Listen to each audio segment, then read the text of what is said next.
is it really that the customer just has plenty of disposable cash? No, I think, what we see in our business is that, there's a wide divergence between winners and losers. And Cava's winning because they're providing guests with a good value for their money, with a good experience, right? Like the value equation, which is what you get for what you pay, is being hit by places like Cava, Chili's, right? We're also seeing places like Wingstop and some other chains that we cover struggle mightily right now. So there's really a big divergence between winners and losers. And so it's hard to discern, consumer spending overall based on one chain's results. I get to break her out. You got to make the sales pitch to Bonnie to go to Chili's for her first time ever. But let me ask you about Cyclist 4. Cava not affected by this, but it raises this broader question about how companies that have to navigate a perception or a fear that it might be something that consumers have to contend with.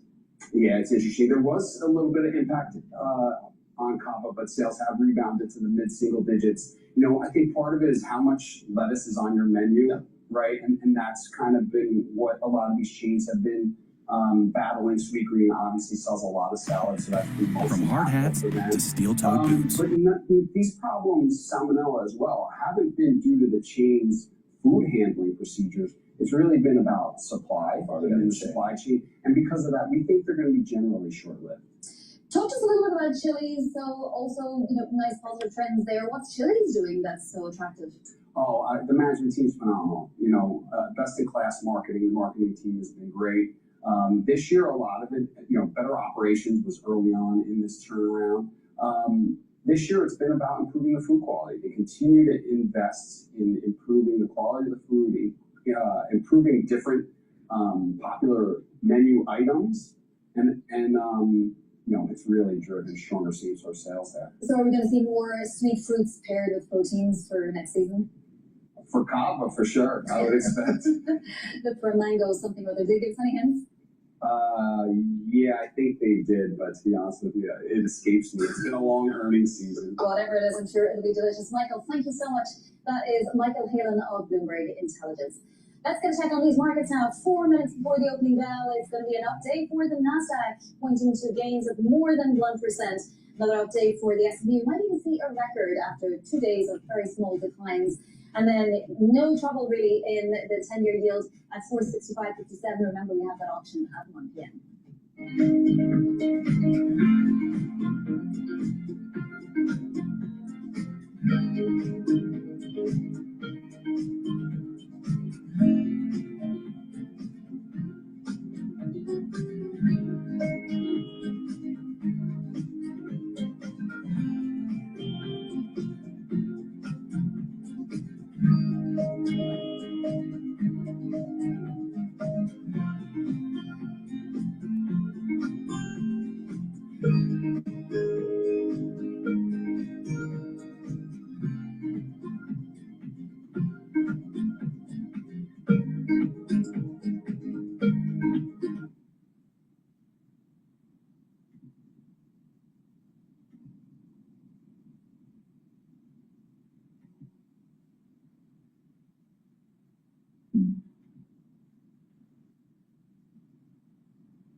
Hello, my name is DrPaulCottrell. We are live streaming on Rumble, YouTube, and my website, the-studio-reykjavik.com.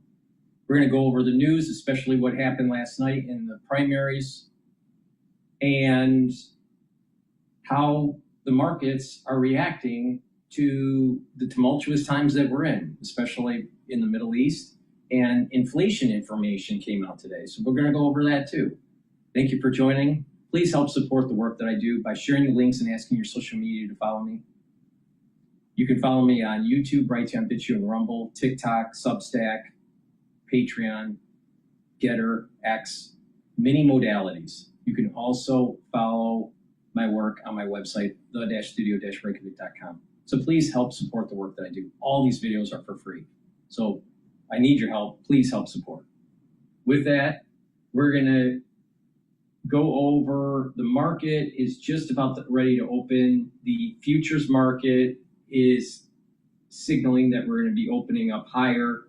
Futures market's at 7,792, and the market will be opening up in less than a minute. Oil is trading at 82.91.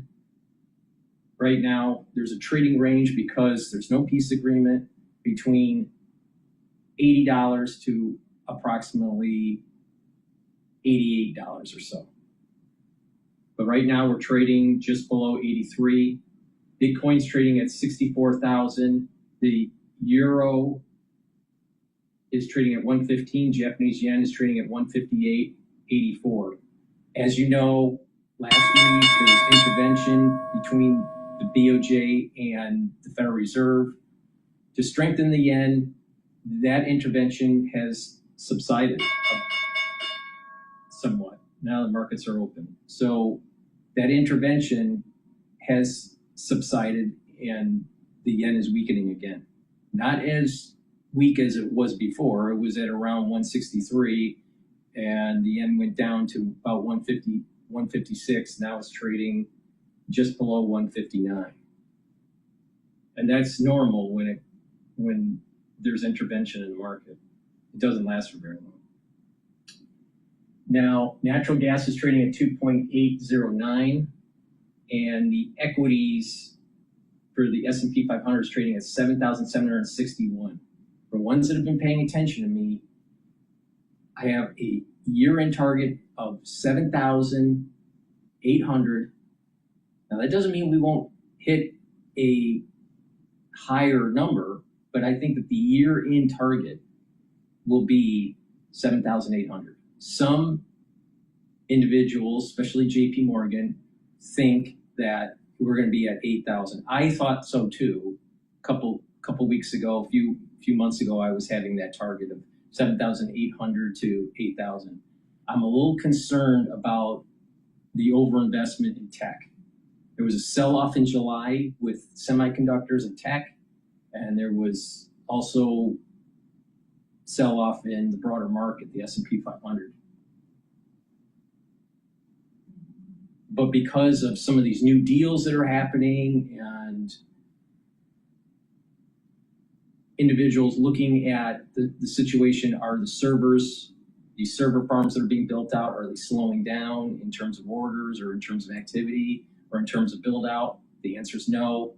So there's this reinvestment back into these tech stocks, AI stocks. So if you take a look at SSG Semiconductor short ETF, it's a leveraged short for ETF. It's trading at 1135 right now.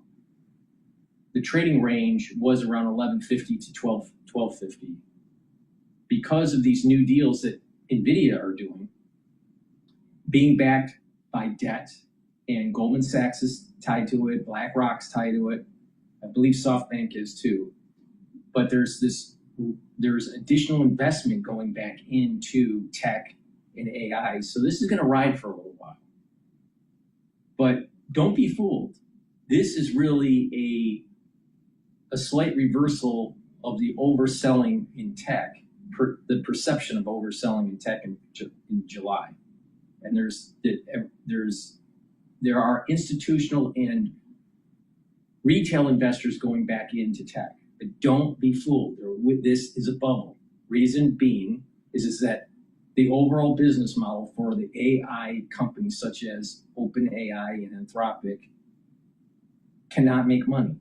It's predicated on being able to borrow to continue the build out. Now, there's an incentive for the banks to do this. One, they make some money by underwriting debt.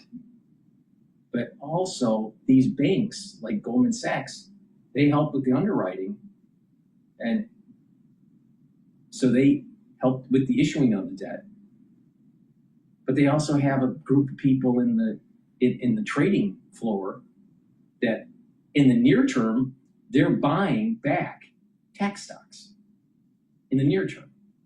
But just a month ago, they were selling tech stocks. So these banks like Goldman Sachs, they're going to benefit from this volatility that they're creating. So when there is another tech sell-off, Goldman Sachs is going to have a lot of trading revenue, and same thing with JP Morgan. So there's a nuance here that people don't understand. So the tech's going to start to rally. People are going to get, oh my God, market's going to go up and it's going to creep up to 8,000. I personally think that you should start between the 7,700 to 8,000 mark. Start moving a little bit of your gains into cash. You want about anywhere from 5 to 10% at around this moment in time. Why? Because if there is a correction, you'll be able to put that cash back into the market. So do not sell everything, but you want to be at about 90% in equity, broad indexed equities, and around 10% in cash. At about right now. Right now, last week what I did was I moved about 8%, 7 to 8% in cash. As we get closer to the 8,000 mark, which is, it might happen. It might happen, right? But once we hit 7,800, I'm probably going to put a little bit more in cash. I want to be at around 10 to 15% by year end, because I think in Q1, there's going to be a correction. And that correction may be a 15% reduction of the S&P 500, more in the NASDAQ because that's tech. But just look at this from the broad index point of view. You want to Warren Buffett this, all right? What would Warren Buffett do? Warren Buffett would basically, as the market's going up, he's putting aside a little cash, but still has a lot of positions. So you want about 10% in cash. And if you really, think that there's going to be a, market downturn, that's really heavy, like a 20% downturn, you may want more than 10% in cash. Now, the support levels of the S&P 500 are really simple. We're right now at a temporary support level of 7,600. Right now, we're trading at 7,757. We're probably going to hit 7,800 before we hit the 7,600 again. So there's a support level at 7,600, but it's not that strong. There's a stronger one at 7,200. And there's another strong support level because as the market's creeping up, the retracement numbers are changing, and it's just above 700. So around 700 is a major support level because it coincides with the Fib sequence, the Fibonacci retracement. So those are your support levels. And depending if that happens, that's when you start putting in your cash back into the market. At 7,200, put a little bit in cash. Put a little bit of that cash that you had set aside back into the market. It hits 7,000, bam. Put in probably the remainder of your cash. But you stage it. Just like you're staging it out, you want to stage it back in. And I think safe about 10% in cash is good to get that upswing when the market starts to mean revert. So just pay attention to this. In the short term, tech probably will start to rally and the broader index will rally. We have a low VIX, it's 1491. We haven't had a blip on VIX for a little while. It should be coming the third week of this month, maybe the end of the month. And maybe that's when we hit 7,600 again. I suspect that VIX will pop like close to 20 or above, probably the third week, maybe the fourth week of August. So that's my overall take of the market. Please help support the work that I do by getting the great products that I offer. They will help to slow down the aging process. These are products that I take every day. And they're very high quality, extremely high quality. Detoxifying your body is super important. I have zeolite, which will bind to heavy metals, toxins, and chemicals and allow you to urinate them out within 6 to 8 hours. This zeolite you can take every day. Some people take zeolite every day. Some people prefer a heavier detox and do that once or twice a year. So for the ones that want to do it every day, take 3 small drops of zeolite underneath your tongue, small drops, 3 small drops, drink the filtered water. Do that every day. Again, this zeolite you can take every day. Some people zeolite you can't, but this you can. Now, if you want a heavier detox, take 5 to 10 small drops underneath your tongue, drink the filtered water, do that every day until the bottle's done. Do that once or twice a year. So it depends on if you want a heavier detox or a maintenance detox. I recommend the maintenance detox. Now, I also have heirloom barley. Now, heirloom barley brings down inflammation, soaks up free radicals through superoxide dismutase, and detoxifies your body. So this is another great way to detoxify your body.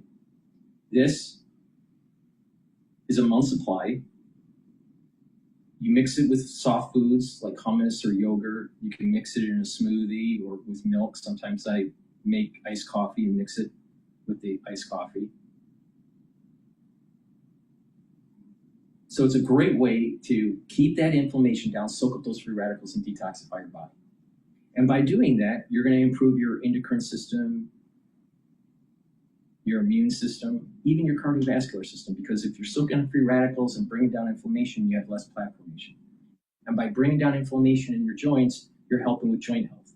And by bringing down inflammation at the brain level, what you're doing is keeping those neurons healthy, and the myelin sheath around the axons are healthier, so they will communicate better. So please go to my store, the-studio-reykjavik.com, and get the heirloom barley. It's a great way to detoxify your body, and you get those added benefits. You're soaking up those free radicals, and you're bringing down inflammation. That's overall for your body very important. So please go to my store, use discount 5, and you get $5 off any order. The link is in the description of this video. It's very simple. It's the-studio-reykjavik.com. Get healthy. These are supplements that I take every day. They are very high quality. If you pay attention to what I have to say, you will make money in the market and you will get healthy. Very simple. All right, with that, let's listen into the CPI inflation data that came in. It came in as expected.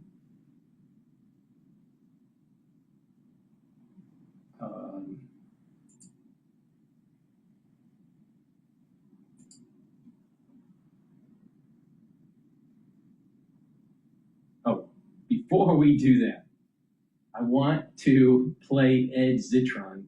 He's going to be talking about NVIDIA and how unprofitable the AI labs are. So before we do the inflation data, let's play Ed Zitron. Ed Zitron is the go-to guy in terms of proving that the AI business model doesn't make sense. And this is the reason why I keep on saying there's a bubble that's coming. But not just that, Ed is focused on the whole financing of the AI trend. I'm looking at this even at a larger lens, a much larger perspective. There is a curse that's coming on 9/11/2026. It's metaphysical, it has a religious component to it, but you can see that if you look at politics, you look at finance, you look at what's going on with our food supply, you look at people's health, you look at the wars that are happening in the world, you can see that there's an emergent property that's taking place, that things could be tumultuous for the next 2 years. So from 9/11/2026 to roughly about the beginning of October of 2028, we're going to have problems. Economic problems, food supply problems, health problems. People need to pay attention. And I've been saying this for over a year and trying to tell people that if we don't do certain things, that by the time 9/11/2026 happens, if those key milestones aren't met, before then, bad things are going to happen. All right, so let's listen to Ep71.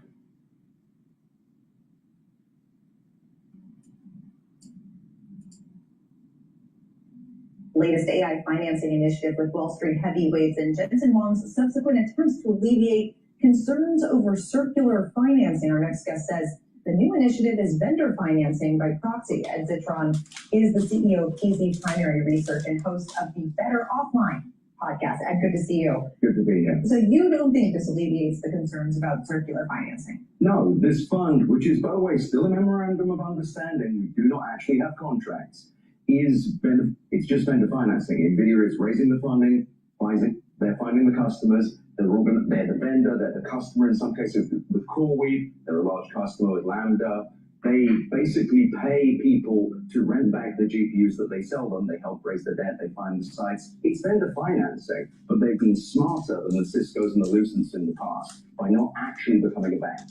Well, and I think that's an important part in that the financiers. Now, the genius of my show, the genius of stuff that I talk about, I pick up on patterns. I have a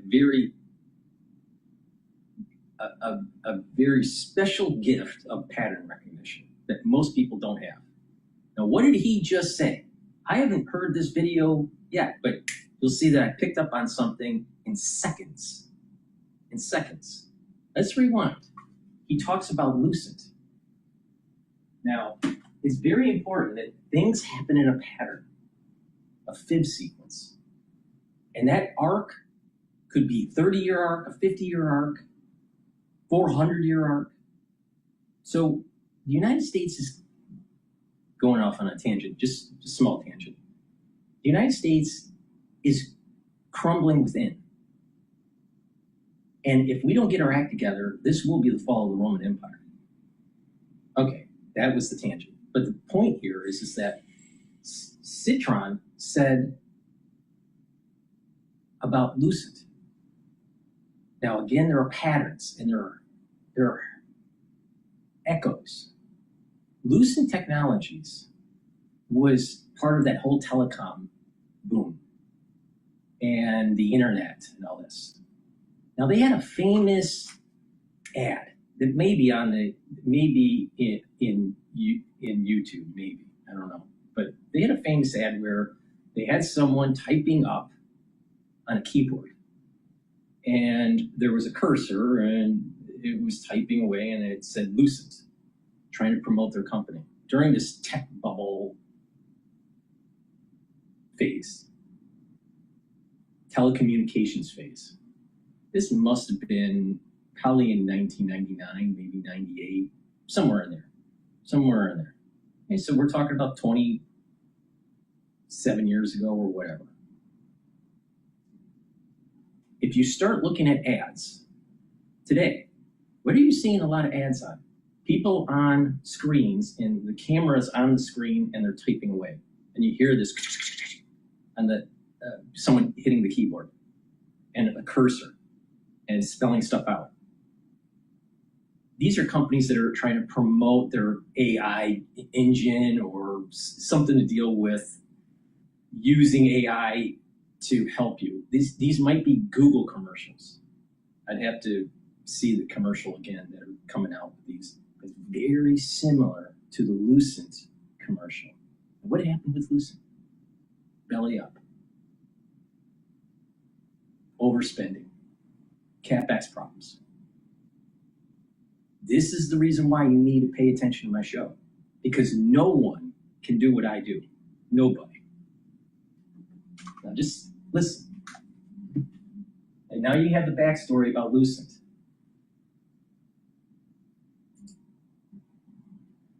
Basically pay people to rent back the GPUs that they sell them. They help raise the debt, they find the sites. It's vendor financing, but they've been smarter than the Ciscos and the Lucents in the past by not actually becoming a bank. Well, and I think that's an important part in that the financiers that they're working with are the ones who are going to determine. So what's individuals that don't buy into the thesis that AI is going to be great for the world, all right, and that there's going to be a sell-off. people need to start paying attention to this circular financing stuff. And there's these hints. It's kind of like a dot-com bubble, but also there are special purpose vehicles off balance sheet to hide the debt. It's kind of like Lehman and kind of like Enron because of the circular financing of business models that don't really exist. And remember, what was happening with Enron? Of course, they faked their business and lied, but they were saying things like, we're going to be able to trade the communication of broadband like oil or like natural gas. And we'll buy these fiber optic cables and all these bits that are going through, we're going to trade it just like natural gas pipelines, which was total BS. But people bought into it and the stock rose and then eventually it collapsed when people were catching on. And now there are business cases at Harvard Business School about Enron. Something is similar. And when things are similar, then you have to go back to what was the end result? And the end result was a collapse.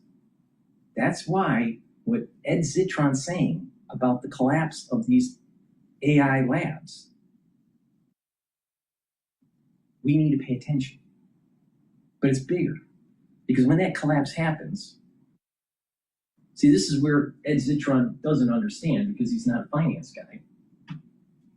We have slightly over 100% of our debt to GDP. That hasn't happened since World War II. Well, World War II was like existential threat against fascism. We can't absorb another Lehman shock because we're still dealing with that problem on the balance sheet of the Federal Reserve. And Lehman happened in 2008. So just a little bit less than 20 years ago, and we still have the problem. It's just been covered up. It's been swept under the rug. We overstimulated the economy during COVID and this inflationary spiral. So what we have now is yield curves that are higher.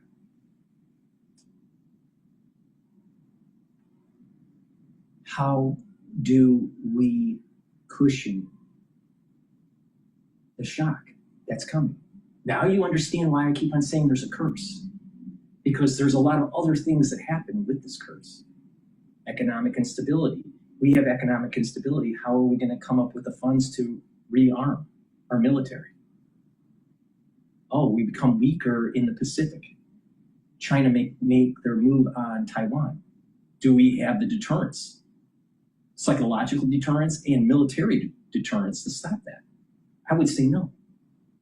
See, everything's linked. And this is why I keep on saying it's about a curse. Ed's only picking up on one piece of it.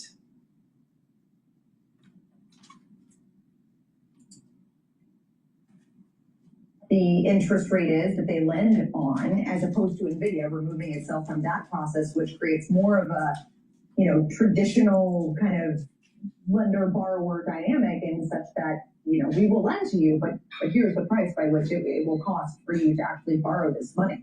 But the trick that NVIDIA does is they lend their credit to companies by not actually lending their credit. With Lambda and CoreWeave, I think they paid them $1.3 billion or more in these 4-year-long contracts. These contracts are then taken to financiers and they say, hey, look, we have a customer. Even though that customer is also the vendor, NVIDIA also propped up CoreWeave's IPO. They invested over $2 billion in them, and I think in Iron as well, post-IPO. They are propping up these companies. They are helping them get funding, and they're backstopping deals as a means of... So it kind of sounds like Enron.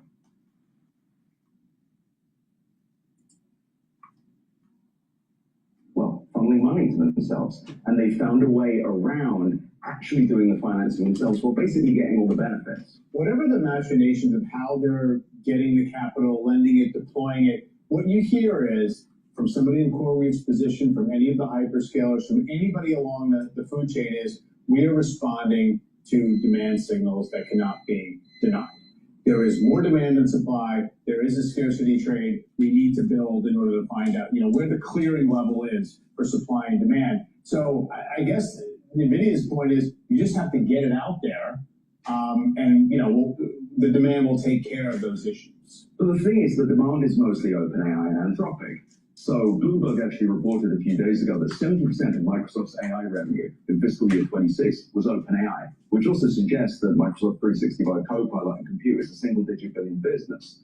All of the demand from CoreWeave is OpenAI, Anthropic, Microsoft for OpenAI, and of course Google for OpenAI, and then OpenAI for itself. These companies are basically just compute fronts for two unsustainable, unprofitable AI labs that are basically the only growth engine for hyperscalers at this point. Everybody's propping up what is really the end of the era of hypergrowth. So how can you say they're unsustainable? Well, I mean, they burn tens of billions of dollars a year and have no proof that they will ever find profitability. There is this mythology that inference is profitable. There is no actual proof of this. This is something Dario Amodei said once as a stylized fact in an interview with Dwarkesh Patel. Nobody has actually proven this. Google Gemini. So Sundar Pichai of Google Alphabet yesterday said 1 billion users. I don't know how many of those are layered on top of Gmail. Gmail automatically sort of integrates Gemini. It'll summarize your emails. Copilot is sort of automatically, unless you opt out, integrated into Outlook. Do we have any idea, Ed, how much organic use there is of AI, meaning people who just choose to use AI and pay for it independent of other products like an Outlook, Gmail, etc.? Do we have any idea what that demand case is? Well, yes, we do. So the thing I mentioned with Bloomberg, 70% of Microsoft's fiscal year 2026 revenue for AI was from OpenAI. Yes. So about $34 billion total. That's Copilot. No, so just to be clear though, $10.3 billion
time high. So we're actually moving down a bit on the index. That's good news. Now, if we look at the index on a core basis, comes in at 336.78, and that is a new all-time high on that indice. We see that interest rates have moved up just a little bit. We're now at 466.5, so we're up about a basis point and a half, which makes us down a couple on the session. And 2 years at 420, also up a couple basis points. They went from down 4 to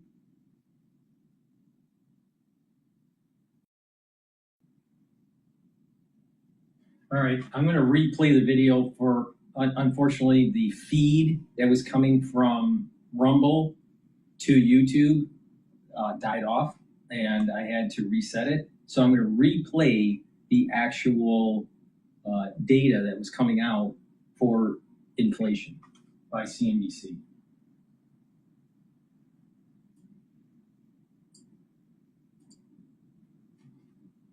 foreign exchange side, the dollar's at a 3.5-year low versus the Chinese yuan. And here we go, 7:30, 8:30 Eastern, July CPI hitting the wires, up 0.1% on the headline month-over-month number, exactly as expected. In the rearview mirror, as of this point, still unrevised, down 0.4%, was a massive drop for June. If we take out food and energy, up 0.2, exactly as expected. And if we take a year-over-year perspective, a headline year-over-year up 3.4, exactly as expected. That follows 3.5. 3.4 would be the lightest since March, when we were at 3.3. And in my opinion, maybe the most important number is the CPI year-over-year core. Expected 2.5, and it arrives at 2.5. That follows 2.6. So we had January, February, June, July, all at 2.5. We haven't been below 2.5 since March of 21, when we were at 1.6. Now, I always like to take a very close look at what's going on in the actual indices. On the CPI main index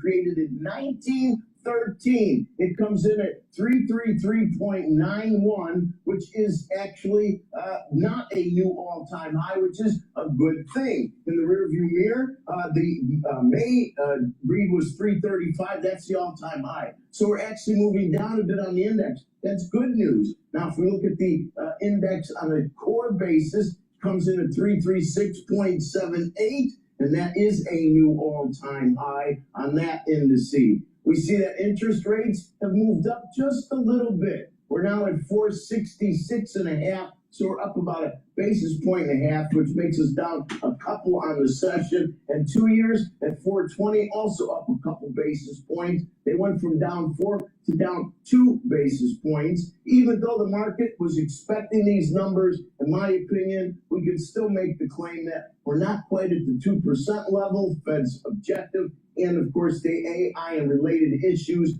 especially on issuance, really questioning the cost and the inflation implications of what the AI build out may have in store for us in the future. Mike, back to you.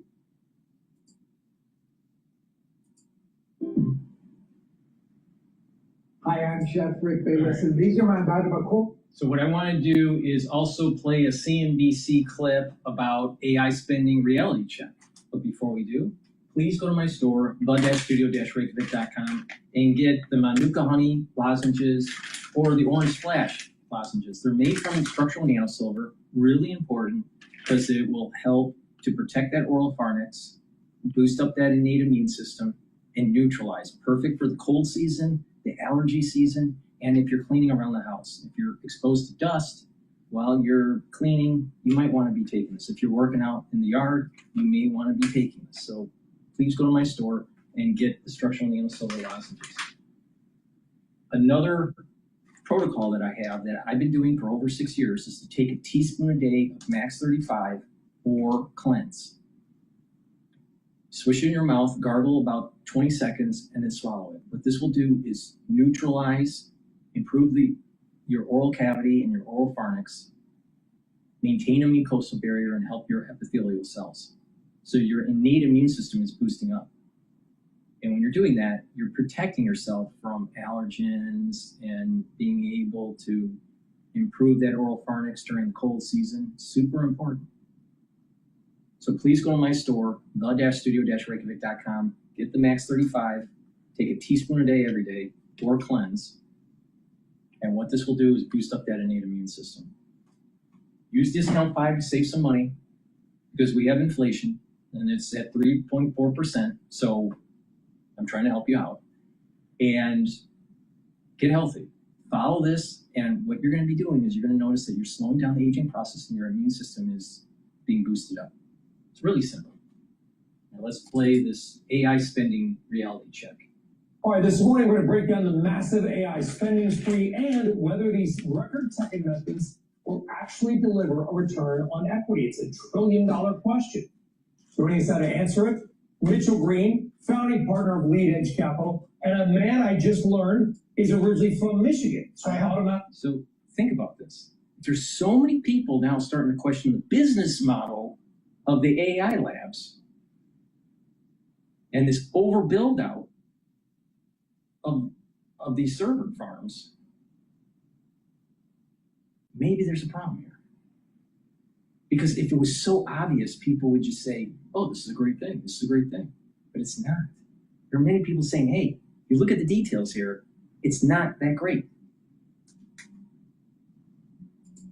But the bankers don't care. Like you want. Think about it. The bankers don't care because on the banking side, they have traders that want the volatility. A lot of spending going into tech, bam, they make a lot of money by trading it up. Oh, people are pulling out because the business model is failing. They short it and they're making a lot of money. And then they're underwriters for some of the debt. Or they help IPO a company. So they're playing both sides of the fence. It's a racket. Mitchell, welcome. Thanks so much. Yeah, I mean, that is the question. Listen, yesterday you had Sundar Pichai, Google saying 1 billion Gemini users. Now, I don't know if that's Google, Gmail, Gemini's embedded in that. How many are paying? Maybe we don't know, maybe we do. At $20 a month per retail user, can Google, these other companies, OpenAI, make up the trillions in spending? It's a small question to start the interview. You figure that question out, but they're going to need the Bank of Jensen to help do it. Well, they got it. They got part of it 2 days ago. And they're going to need a lot more of it over time too. The amount of spending. The answer is AI is going to change the world. It is going to revolutionize things. It will probably be bigger than the internet. But are we like in a bubble right now? Absolutely. Okay, define bubble. What does that mean? Bubble means different things to different people. Yeah, it will be a bubble and it will probably pop. Will we probably overbuild at some point for the near term? Like, probably. Will people get overexcited about things? You hear big companies right now talk about, like, are they seeing near-term ROI?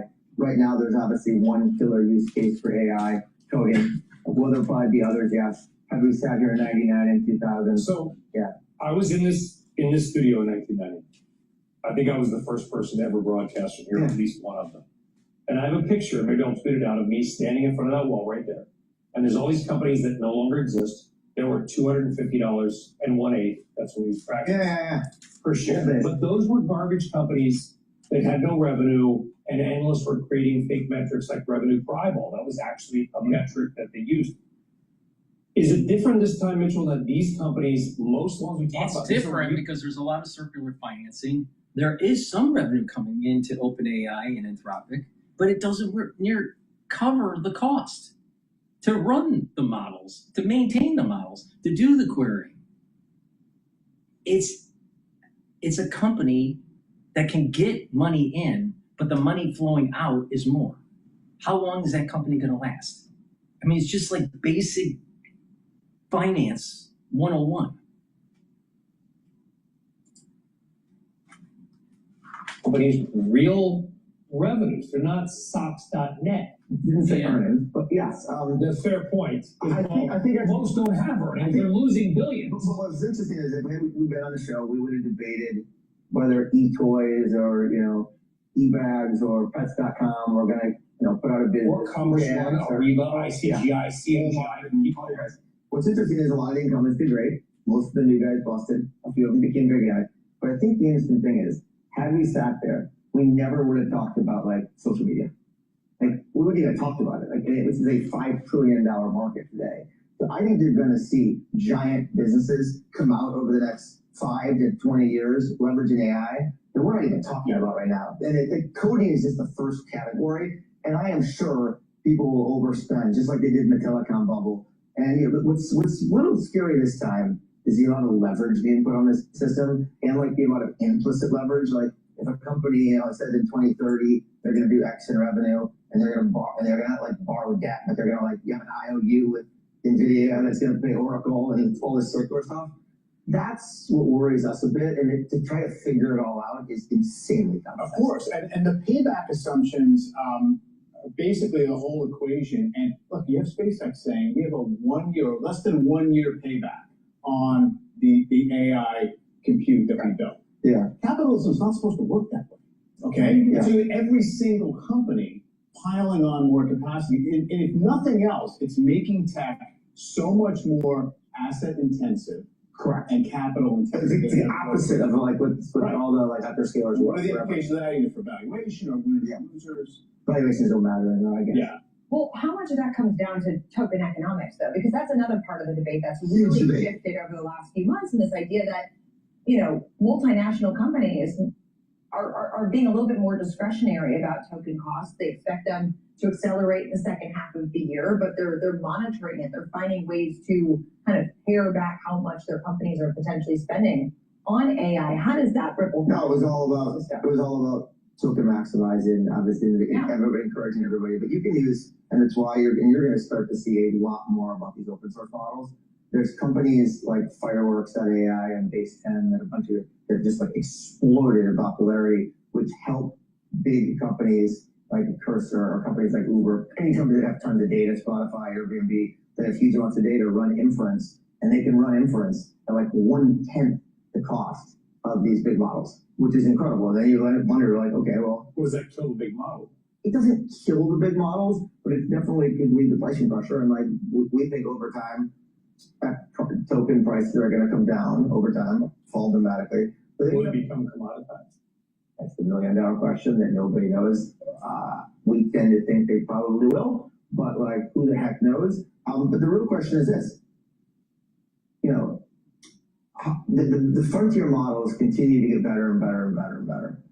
For most use cases, in my firm, you know, we've got a bunch of like type A personalities of people that work here, and we all need Fable and Opus. Actually, you probably know that. Right? You can probably, you know, scan your emails with Sonnet. And so I think what's going to get to a point, I don't know if we're there yet, but you're going to get to a point where a bunch of these models, at least for current use cases, where we haven't like come up with the next social media quote use case, you don't need the model that was out a year ago is good enough. And in which case, the open source models aren't that far behind. Now, I think what will happen is running these massive parameter open source models can be very complicated for most companies, for a lot of companies, small and large. And so I think there's going to be companies like Base 10 and Fireworks and others that are already exploding that will continue to grow a lot. There'll be new ones created. And you see companies like OpenRouter that is rumored to be being acquired because companies are trying to figure out how to like, what's the best model to answer the best creation. We are like in a very early innings of all this stuff. What do you think that all means then for the potential for Anthropic and OpenAI to go public? Because we assume they're unprofitable. We speak like they're unprofitable. We don't know what their numbers are. We've never seen, and I can see what's rumored in the press. We're not investors in either of them. Shame on us. I guess we should have been, because we could have invested years ago. But I'm as excited about you guys to see those companies file S1s and to actually see where they put stuff in gross margins and where they don't. There's millions of different ways to classify things. I look these things, you see how much money these companies are spending on CapEx. They need to be public companies. What they don't have, and we think Google is probably one of the best positioning companies on the planet in the AI race, because they have a cash machine, and they also probably have the best training data in the world with Gmail, YouTube, search data, and all these things. Best information.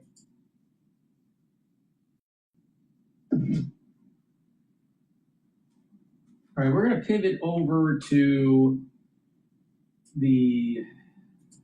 probably the Middle East issues that are happening.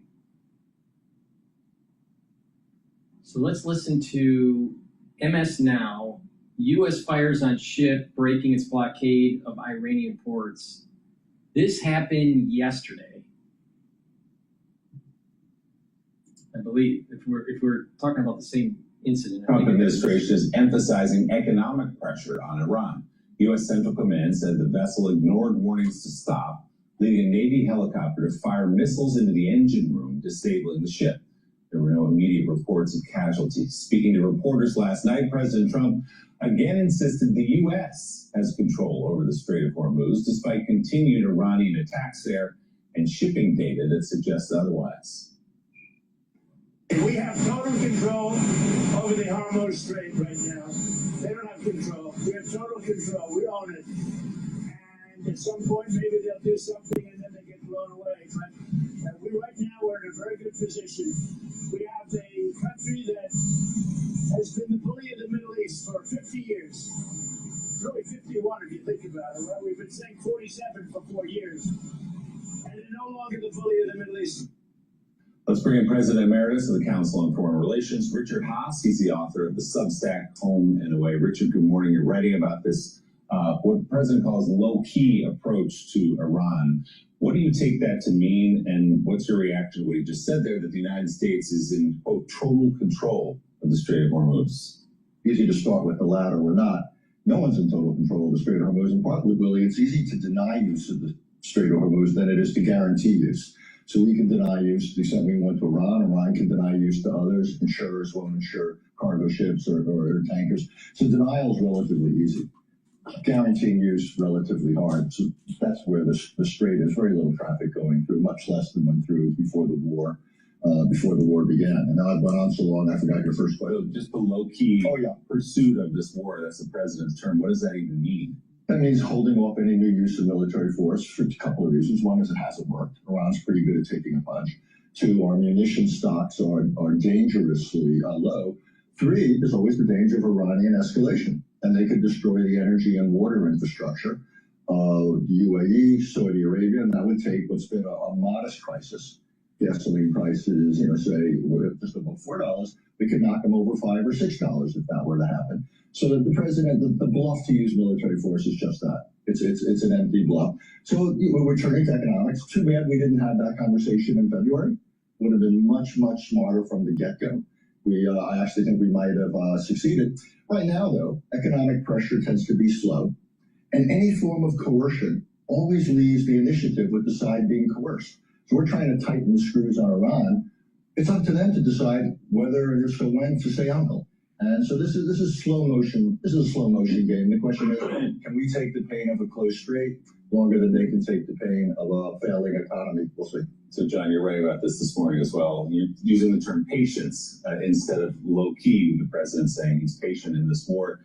Iran emboldened, if you look at some of the demands they're making lately, end the blockade, lift the sanctions, unfreeze the assets, get your troops out of the Middle East, all of those things that aren't going to happen. But just a message of where they believe they are, the cards they think they hold. So what does patience mean right now for the White House? I mean, to this point, nothing has worked in Iran. So they're going to now try nothing. They're going to just try and let this sit, and they're going to try to ramp up economic pressure. They are going to Richard's point. They're going to back off some of the threats of kinetic attacks. They're going to they're walking away from negotiations, at least for the time being. As I write, every time Trump touts a possible breakthrough negotiations, the hardliners in Tehran seem to delight in changing their terms and yanking away a possible deal. It's like Lucy holding a football. And this is the reason why natural gas is trading on the upper side of the range. We're at 2.8 right now. It should be trading at 2.5, 2.6. And oil is trading at 82, 81 for WTI. It should be trading like $68.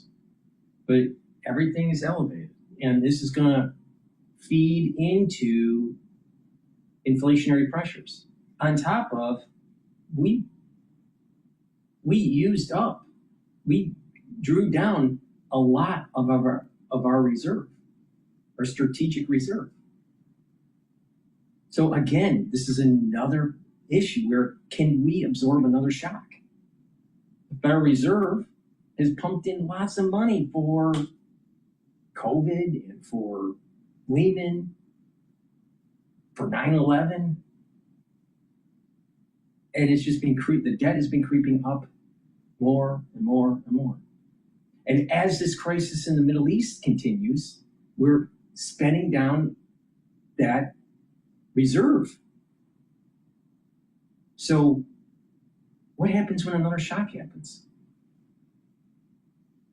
And that strategic reserve is for war, assuming that we win. You can't just keep on kicking the can down the road. This is where Trump has failed his policies in the Middle East. Now, I do think we should engage in the Middle East and kill the enemy, but because he didn't use ground troops at the very beginning and didn't seize the northern part of the strait and those islands and take Karg and control the energy from Iran, he failed. He failed. And now he's spent so much of the munitions that it's now questionable that further military escalation, is it even viable? So he lost an opportunity because he thought he was a master negotiator. The reality is that the Iranians are smarter in terms of negotiating than the deal maker, Donald Trump. He overestimated his ability to solve this problem in the Middle East. And now we have a problem. We cannot take additional shocks. This is the reason why I keep on saying a curse is coming. And it's not going to be good. People need to pay attention to this. It's going to affect our economy. It's going to affect our military prowess. It's going to affect our health. It's going to affect our food supply. And I wouldn't be surprised. It is not out of the realm of possibility under a Trump administration that the super volcano that's at Yellowstone blows up. Just, to put a cherry on the top of the ice cream. Because in Trump's world, everything's chaotic. Now, no, I don't think that there's a high probability of a super volcano going off in Yellowstone anytime soon. But if you've been paying attention to the tectonic plates that have been moving around, Colombia, Mexico, and Japan, that tectonic plate, the probability of something happening in California in the near term is highly likely. Now just imagine a major earthquake happening in California.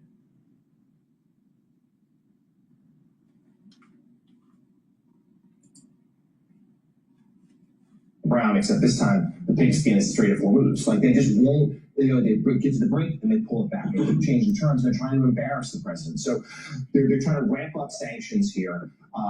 But it is going to rely, Joe, on the calendar because the president, first of all, is famously impatient and he could escalate things with the Truth Social post and this goes out the window.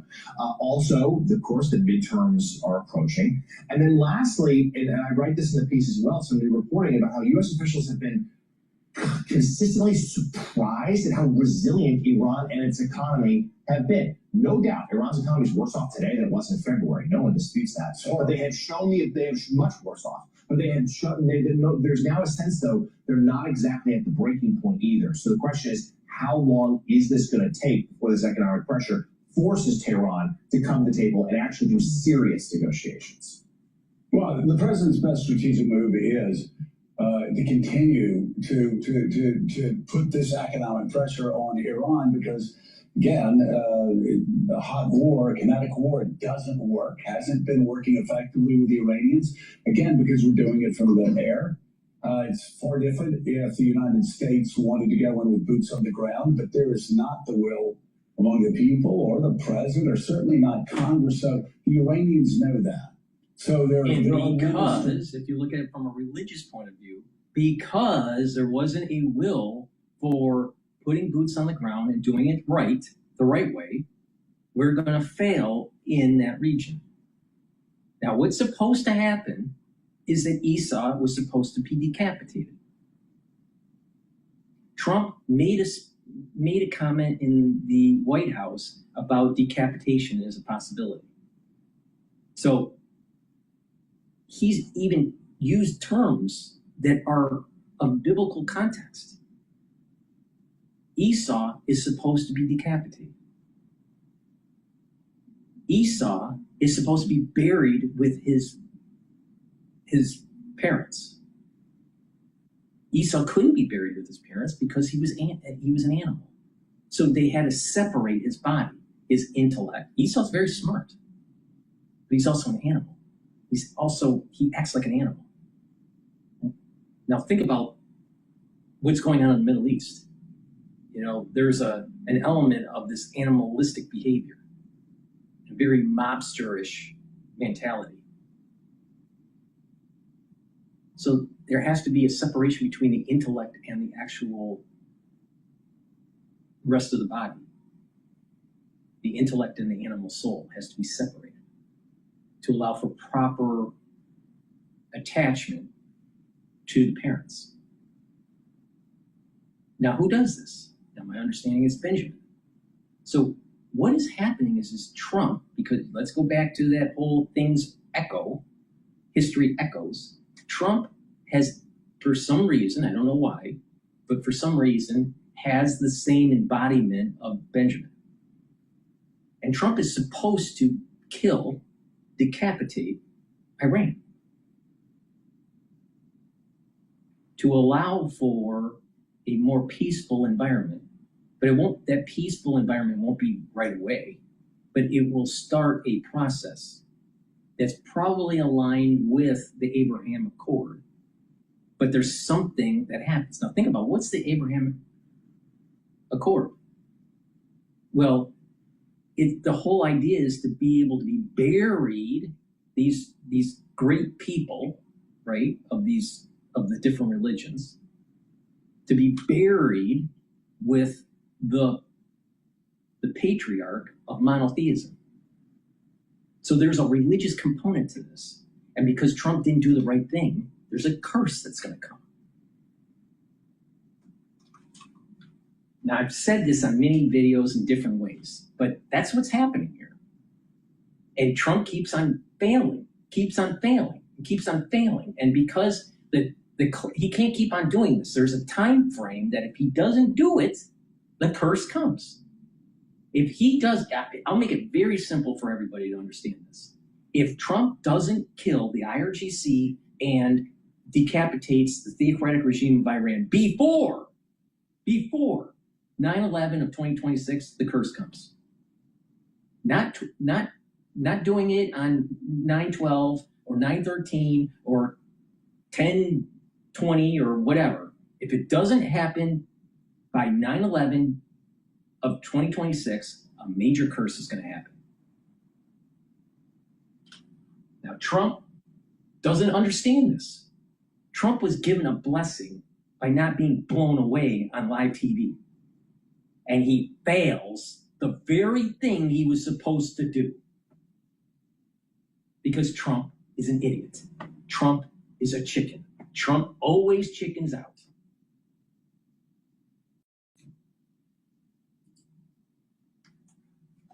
You can do militarily from the air. There are also limits when it comes to munitions. And John Lemire, I've got to ask you about the latest reporting. We wouldn't have had the munition issue if we took the islands, knocked out the bridges, knocked out their energy production and their power grid.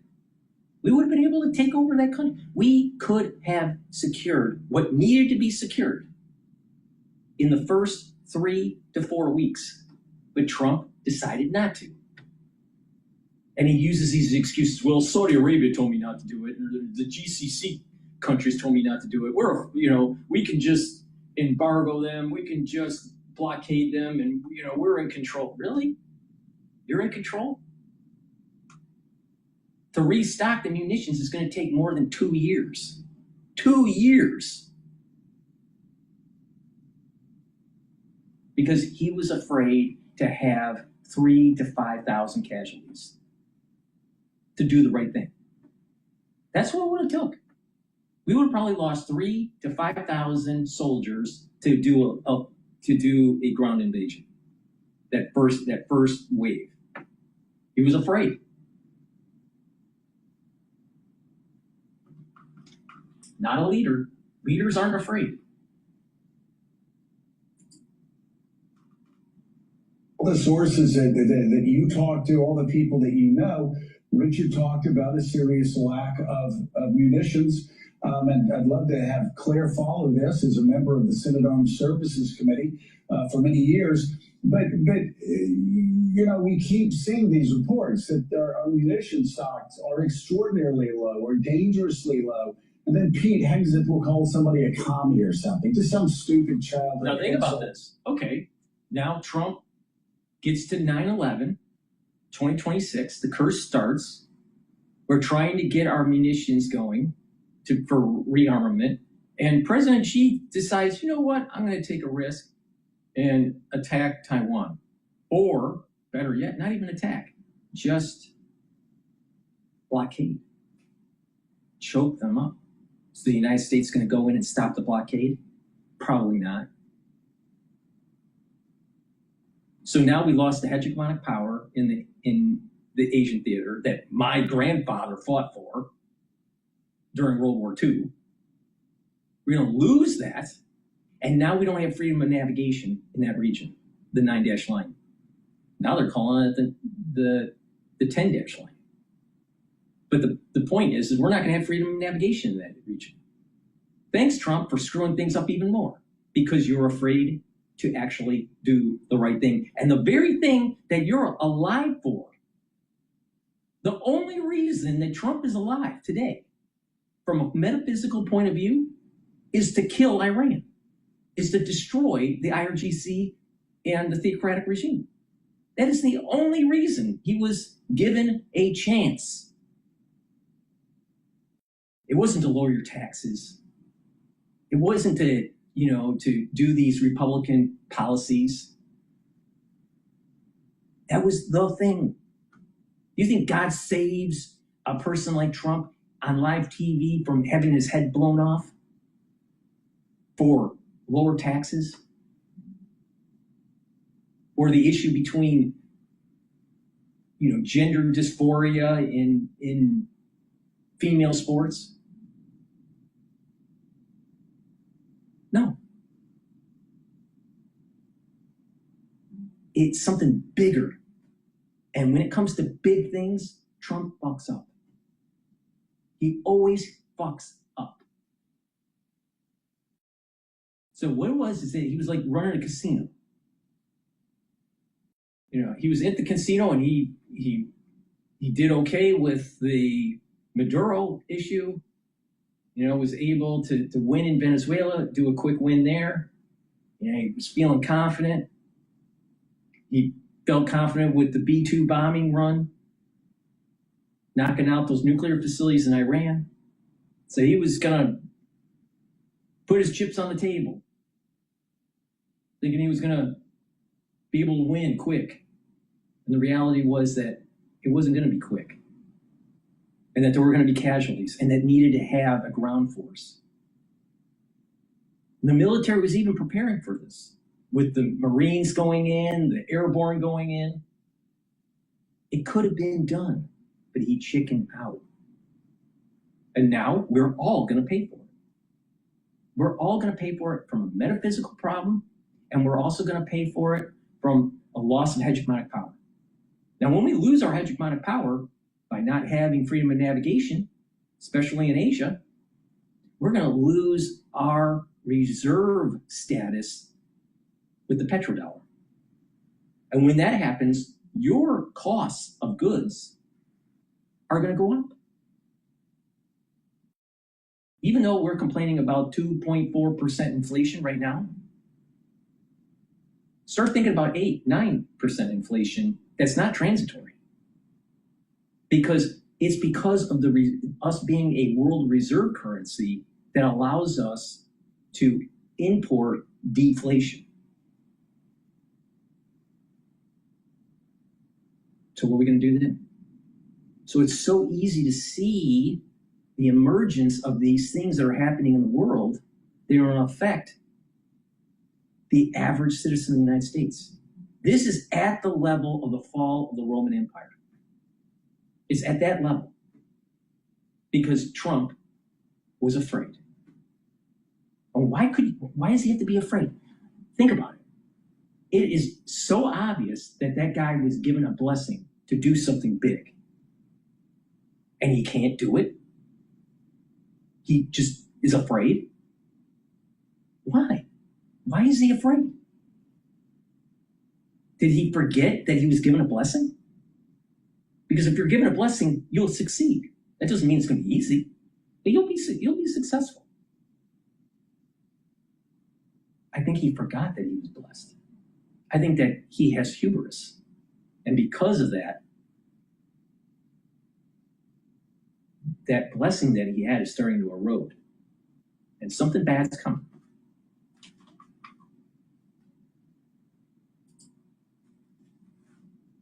If a reporter actually repeats what people in the Pentagon are saying to them. So my question is, what's your latest reporting on munitions? And then declare, how the hell does a country spend trillions and trillions of dollars on munitions and on their defense, on their military machine, and then run out of munitions so quickly? Jonathan, first to you, what's the state of munitions in the U.S.? They're low. I mean, the president speaks these grand terms. Of course, the United States has low. The reason why they're low is because when the Pentagon does their budget, they're so focused on these sexy line items like building and buying F-35s and F-22s and, these grandiose missile defense systems for the Golden Dome and all this stuff. The new F-47 plane development,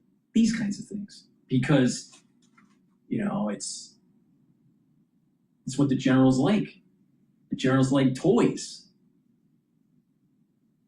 But buying munitions seems like so ho-hum. But yet, you think about it. World War II in the European theater wasn't won because of bombers. It was won because of the ground force and bullets, guns, tanks. It was the movement of the force were eroding and pushing back the Nazis. Now, yes, there was a two-front war and all this, but it's the ho-hum stuff that's really important. Not so much the F-35 or the F-22. See, our Pentagon has focused on quick wars. Well, that sounds a whole like the same problem that the Nazis had, the Germans had. Think about it. If you look back at the history of the Germans during World War I and World War II, they had this thought process that you can win by moving fast and outpacing your enemy. For World War I, they moved the troops quicker than the French. They had the troops more prepared than the French.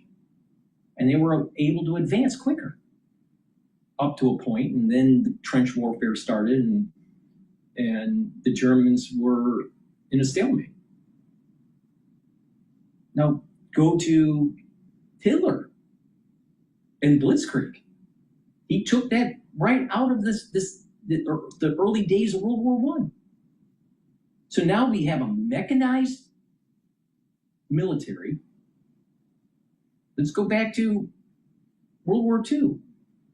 The Germans made better tanks than the United States. But we need more of them. So cheaper, not as good, but more, is actually more important on the battlefield than the high-tech stuff. The best. It's a numbers game. So the problem that we're having with the drones and trying to knock them out with a $1 million, $2 million missile It's not cost effective, and we fall in the same trap as the Nazis did. We fall into the same trap with this idea of quick war and very expensive hardware. We don't have the endurance. We don't have the stamina. And the Pentagon has failed the American public because of this. So now we don't have a manufacturing base to kick out munitions that we need. There's a war coming in Asia, and we are on the wrong foot of this because Trump didn't want to do the right thing. Now, if Trump did the right thing and we were controlling the strait and controlling the energy, we would have been able to check China because China gets a lot of its energy from Iran. So winning in that region is important. Way beyond just decapitating Esau. Our generals are idiots, just idiots. Then, of course, he won't answer it in the detail that I just did. The manufacturing capacity isn't there. And our generals were too focused on expensive hardware like the F-35.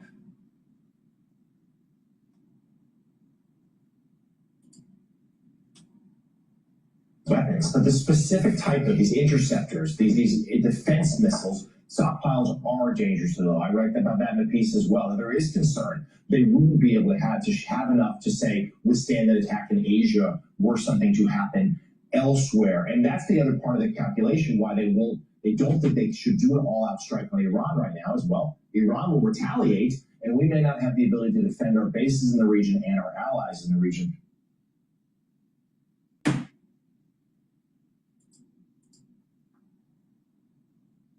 Big problem. Okay, so interesting. Let's talk about Hong losing the primary in Wisconsin. But before we take a look at that, please go to my store, the-studio-reykjavik.com, and get the magnesium and zinc. Magnesium and zinc will boost up that immune system, which is super important to slow down the aging process. Because if you're sick all the time, guess what? You age faster. And magnesium and zinc, by boosting up that immune system, you're going to slow down that aging process, but you're also improving your brain function. Not enough people are taking supplementation with magnesium, and that's important for brain function. So take my advice and do that. Lignans brings down inflammation, soaks up free radicals, helps the immune system and the endocrine system. Ashwagandha root controls blood glucose levels and controls your cortisol levels. So that helps your immune system and your cardiovascular system. And turmeric brings down inflammation and soaks up free radicals. You're noticing that there's a theme here. That theme is by bringing down inflammation and soaking up free radicals, your tissues are healthier. Part of aging is more inflammation. Part of aging is more free radicals, and it's a positive feedback loop. More inflammation, more free radicals, more inflammation, more free radicals, and then the aging of the tissues, the aging of your organs. But if you keep the inflammation down, if you soak up those free radicals, your tissues don't age as fast. It's a very simple concept. So you can take these separately, but I highly recommend that you take them together. The turmeric, the lignans, and the ashwagandha root are synergistic. They'll boost up that immune system in your endocrine system, help with your vascular system by reducing plaque formation, and help with brain function by keeping the inflammation down and keeping the neurons healthy. Now you can listen to me and do what I'm telling you to do, or don't. The reality is this: you go one path, you are going to get healthier. You go a different path, and you're going to have problems. Which path, modern man, do you want to go?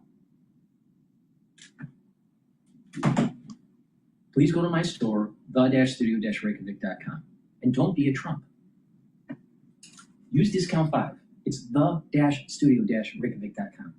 Maybe what I should do is send 3 boxes of magnesium and zinc to Trump so he can get smart. Let's listen to The Hill.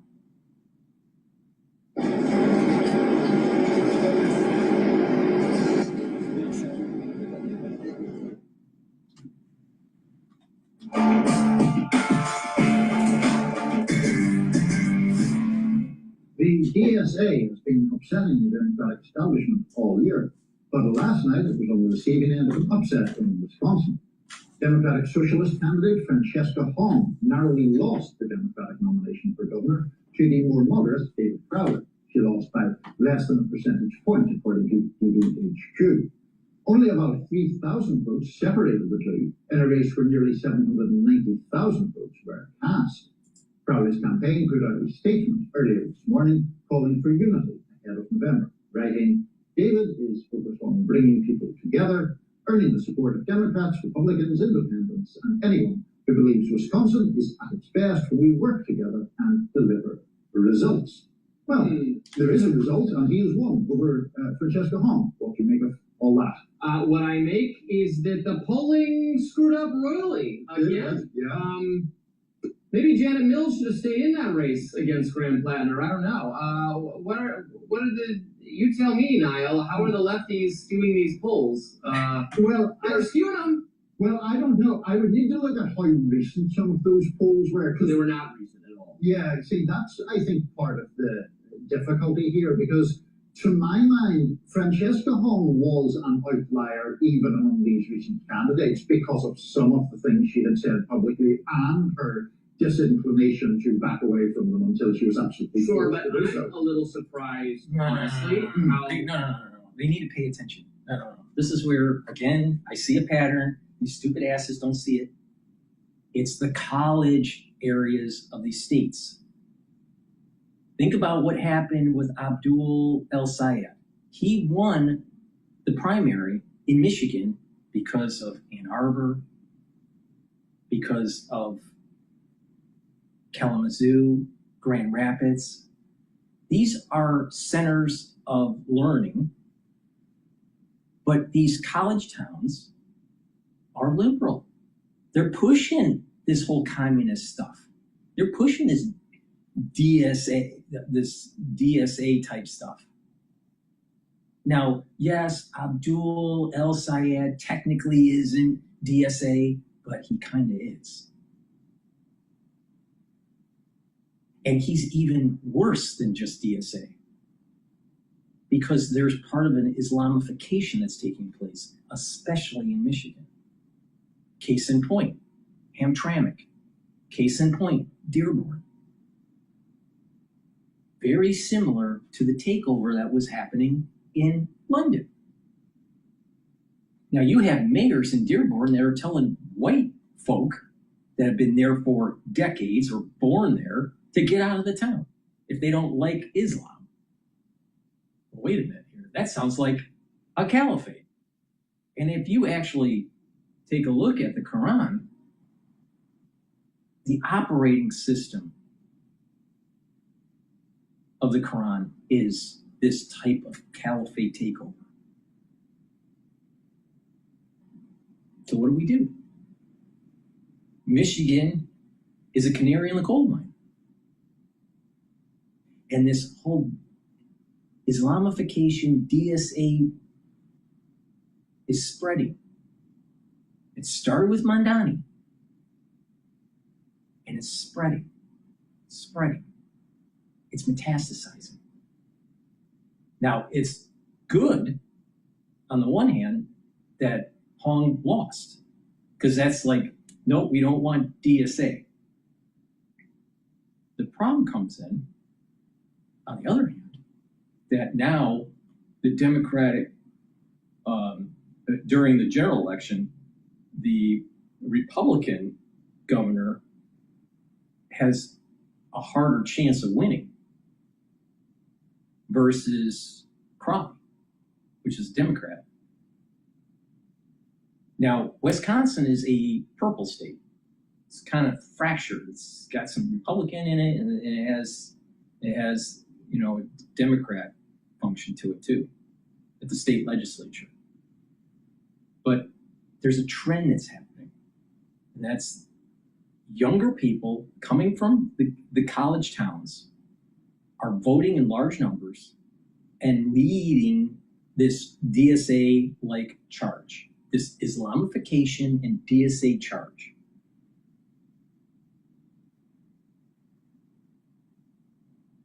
How's that any different than how Mao was gaining momentum in the 50s? I see a lot of similarities. Because what did Mao do? Mao put dunce caps on landlords, saying that you're extracting from the people and you are evil. And they took their property. They killed them or imprisoned them or put them in re-education camps because they were landlords. Well, what's happening with Mondani? Mondani is demonizing landlords, doxing them, taxing them. How's it any different?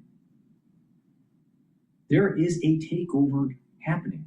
This adds into one of the other elements of the curse, the internal struggle between conservatism and this progressiveness that's happening in this society. And this progressivism is this ultra left-wing movement. Having someone slightly right of center or slightly left of center or even just center is okay. Our republic will be better that way. A little bit on both sides, a little bit off of the center on both sides of the aisle. But when you're on the ultra extreme, ultra right or ultra left, it's bad for the country. And what's happening is that we're becoming more polarized. And because of this, there's a lot of infighting that's happening. And we're going to be less productive and not be focused on the more important issues of the day. And we're going to lose our hegemonic power.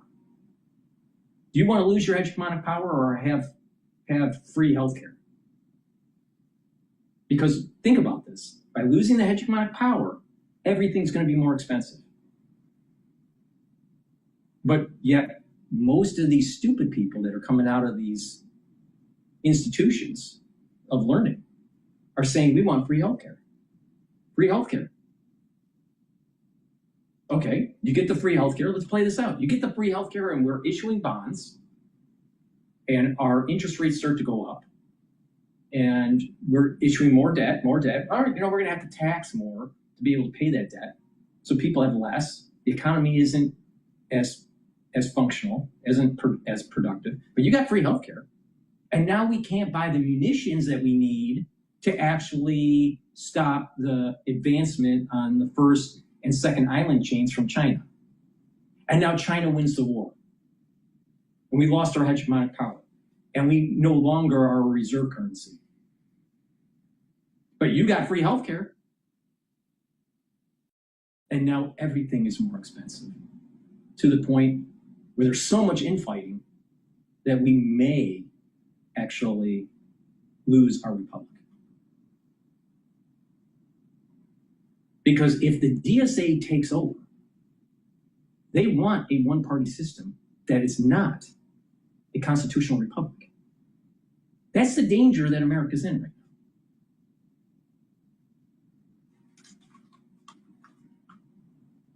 Why can't these people say this? It's self-evident. It's axiomatic. But everyone just wants to do their talking on their shows and just keep on talking and keep on talking and talking and talking and talking. And then all of a sudden the Roman Empire falls.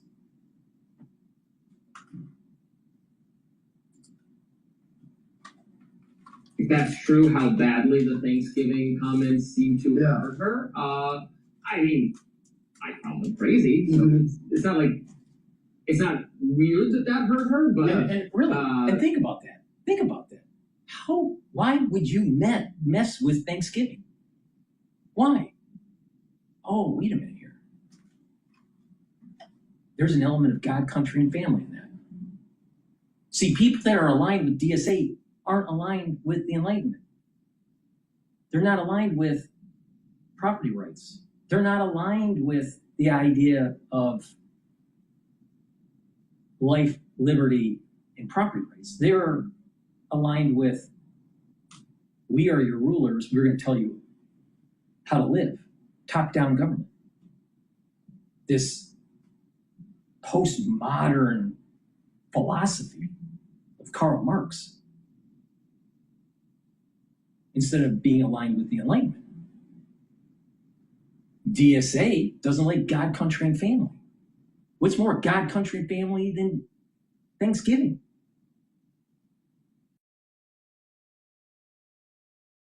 See the issue here? The infighting that's taking place within the country is the seed of elements of the curse.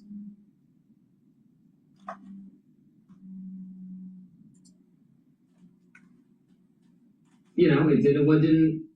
I don't know. I think everybody was watching Fox News and Rising and all the and reading and on Twitter and was like, oh yeah, she's too crazy. I guess that's what happened. Okay. So I think there are elements of truth to that, and I think those were further exacerbated by the fact that it was very notable that she didn't get the endorsements from those big names in the progressive movement, notably Bernie Sanders and AOC, who have endorsed El Sayed, for example. El Sayed does not define himself as a socialist, but we're still. Even Bernie Sanders loves Thanksgiving in his 5 homes. Yeah. Progressive guy, Bernie, has more homes than you do. How could that be? He's a communist. Oh, wait a minute here. But if you're a party head, you're okay. All right, Gorbachev.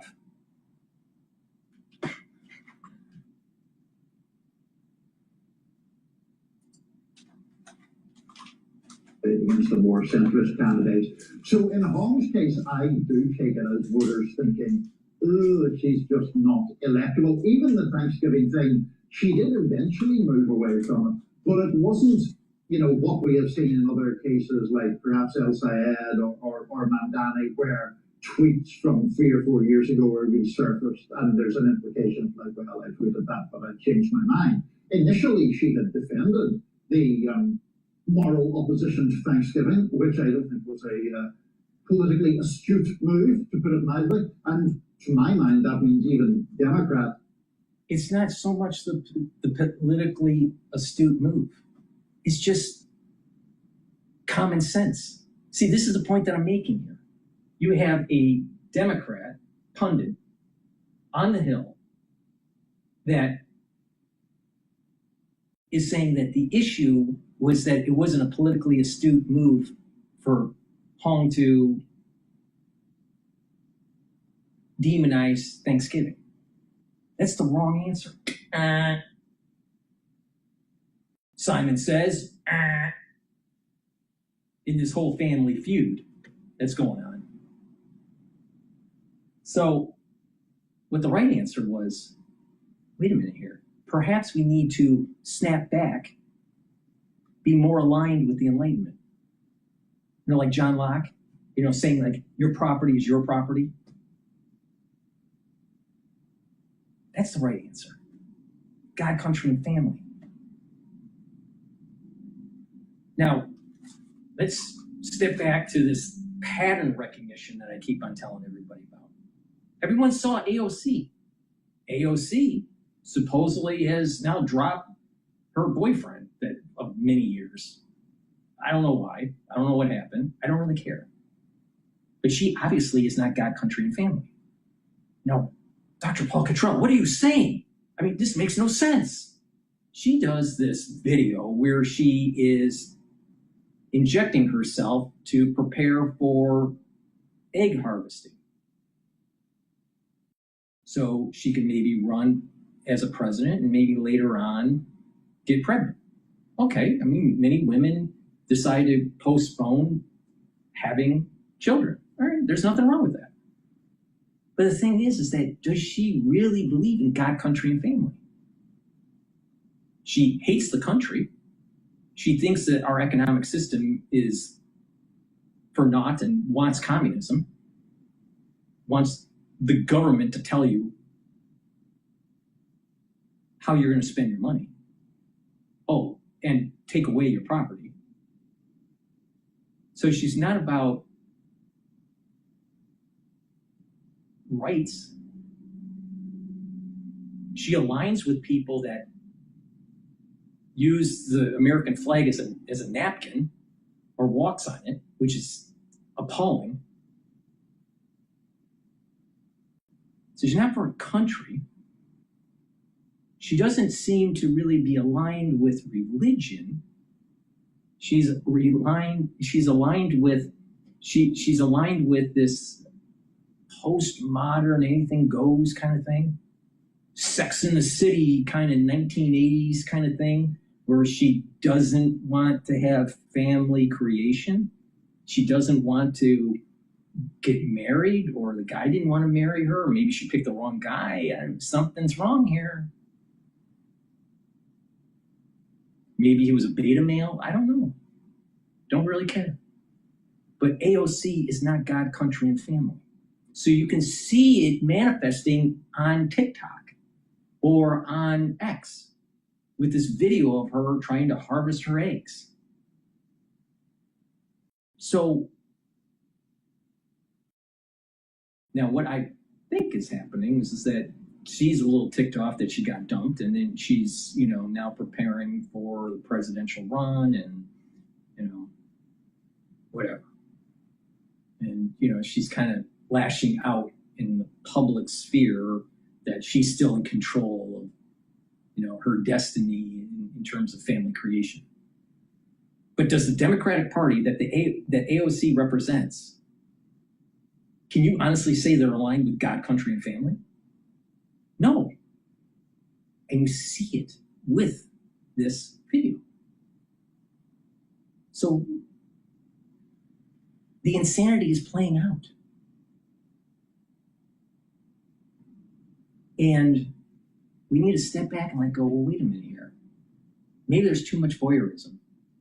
Maybe we need to slow things down a little bit. Think about what's happening here. Is the country moving in the right direction? Now, the Republican Party has failed.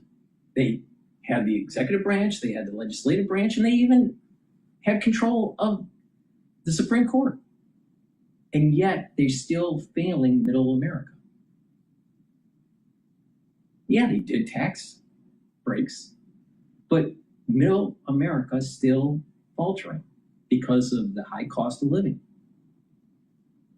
Opportunities are not as prevalent as before for a multitude of reasons. Some of it's AI driven, some of it is that companies are becoming more productive. Companies are afraid to invest in their business. So there's a retrenchment that's taking place for a big part of society. And then there's another part of society that's doing really, really well. So the have-nots are spreading farther and farther. So the Republican Party has failed these people. And so they're upset. And if you're young and you're coming out of school and you can't get a job, you're going to gravitate to DSA policies, especially if you've been hearing from liberal professors about how great socialism is.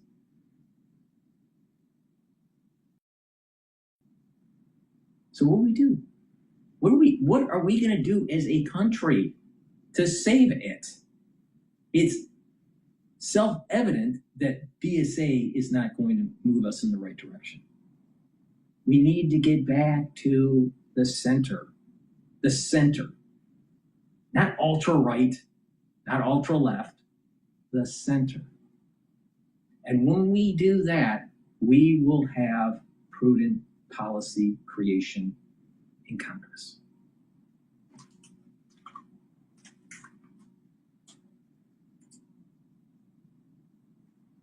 They have an appetite for more progressive politics.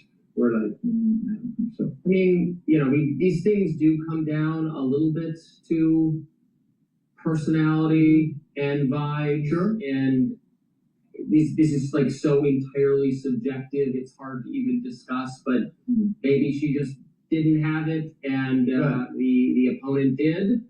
I mean, yeah, absolutely. And it's also like she, unlike someone like El Sayed, like, I mean, I'd been obviously aware of El Sayed's candidacy for quite a few months. I had barely heard of her until maybe 3 weeks ago, Francesca Hall. And then the first thing you hear really is the Thanksgiving furor.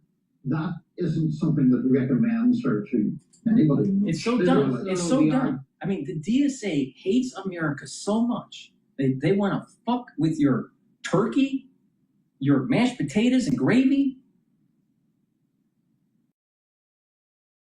your steamed vegetables, your cranberry sauce. They want to mess with that. They believe in top-down government. They believe in nanny state to the point where they're going to control your Thanksgiving. That's un-American.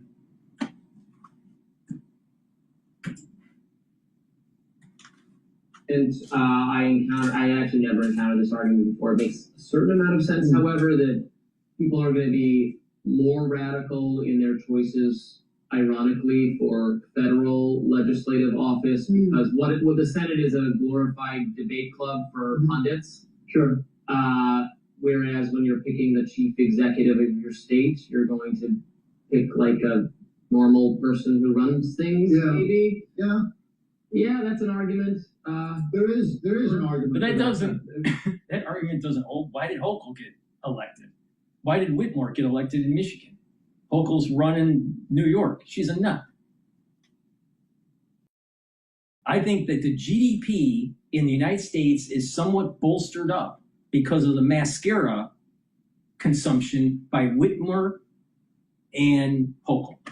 That's just my economic opinion.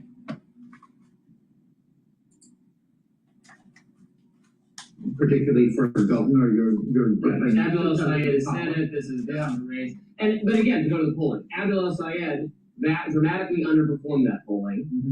Now, so has she. Obviously, the polling is what the polling is. Yeah. People are pointing to, well, that, you know, who are the firms doing this polling? Are they just calling angry leftist socialists? Right. Well, I mean, there's also, you know, we talk about like the shy Trump vote phenomenon in terms of polling. Yeah, there can be all kinds of quirks. They're not polling black people in polling. I don't know. I mean, I think there is a broader issue in polling where there has been a expansion in recent years of polls that are sponsored by partisans but made public to foster a positive narrative of a particular race, right? So you have a left-wing organization commissions a poll from a left-wing pollster, and then it's like, oh, the progressive's up 20 points, and you use that to create the sense of momentum. Now, I'm not saying that that is what has happened in these cases, and there are mirrored images of what I just described on the right, but the use of polling for that purpose has certainly increased. Yeah. So, you know, we'll see how this plays into the broader narrative about establishment versus left. I was just believing the poll. So last night when I talked about this on the Hills live stream, I was like, yeah, the establishment's cooked. They have no energy. They have no wind in their sails because they need a lefty socialist person to cost them some kind of race for them to, then they're going to get mad and they're going to start like fighting back actually. Well, this is not an example of that. Like if Abdul El Sayed goes down to defeat, that's going to make, there's going to be the establishment strikes back. Right. I mean, it's also the thing where those narratives or theories have often proven wrong in politics. I mean, I remember the argument even a week or two out from the 2016 presidential election from more moderate Republicans was, oh, Trump's going to get absolutely thumped by Hillary Clinton. Right. And then we'll come back to this more inclusive, forward-looking, inviting to Latinos, softer and immigration party. It never happened. Exactly. If he had one, that would happen. I fully believe, if not for... EVE Online is a vast universe, alive with the unreal. fully believe if not for Trump's victory, it would have been, the Republican Party would have just totally, they would have not. If you're worried that the Democratic Party is going to win during the midterm election and control Congress, you may want to stock up on turkeys. You may want to buy lots of turkeys, maybe 10 years worth of turkeys and freeze them, because you never know when they take away your Thanksgiving.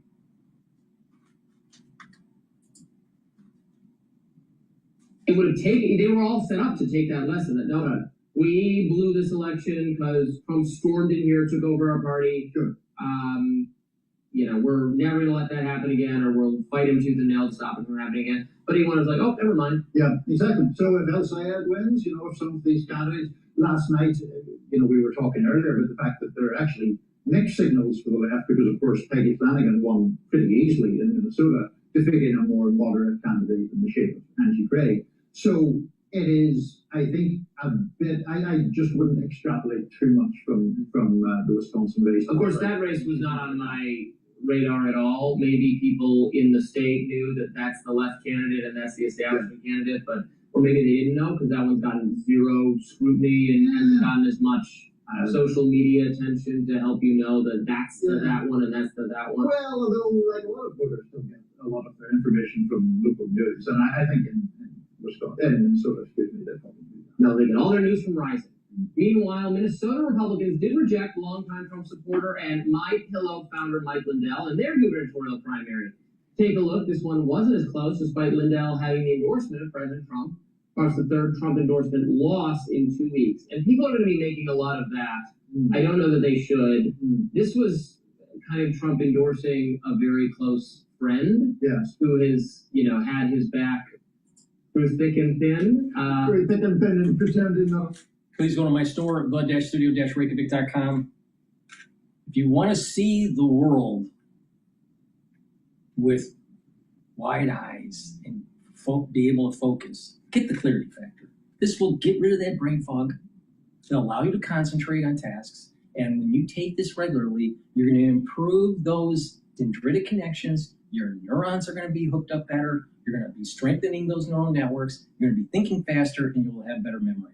So you can fight the commies. Please go to my store and get the clarity factor.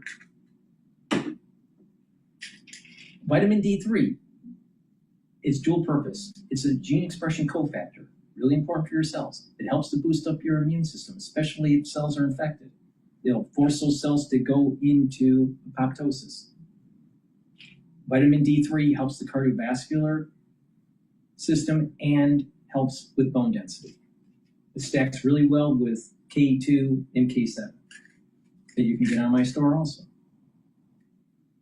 Olive leaf extract, dual purpose, brings down inflammation and helps to control your lipid profile. By doing that, you're helping your cardiovascular system, and by bringing down systemic inflammation, you're boosting up your immune system. It's a great supplement to take. Digestive enzyme complex. If you're 40 years of age or older, you need to take digestive enzyme complex. Why? Because it reduces the load on your pancreas. It'll allow you to break up carbohydrates, proteins, and lipids. You'll be able to absorb your nutrients better, and it has less stress on your digestive system. No matter how healthy you are, your pancreas is not functioning as well as when you were younger. So please go to my store and get the digestive enzyme complex. Digestive enzyme complex also has bromelain in it that helps to break up clots. Vitamin B complex, if you're 40 years of age or older, take this. This will help protect your neurons, rev up your metabolism, and increase your energy levels. You'll have more ATP, and so your cells will perform better. Really important. So please go to my store, use discount 5. It's the-studio-reykjavik.com. Click the link that's in the description, go to my store, get the supplements, get healthy, so you can fight the commies. Because how do they take over? By making you weak, mentally, physically, spiritually, and economically. So if you control your finances better, if you control your health better, if you educate yourself, formally or informally, doesn't matter, just educate yourself, you will be able to fight these people. And spiritually, strengthen your spirituality.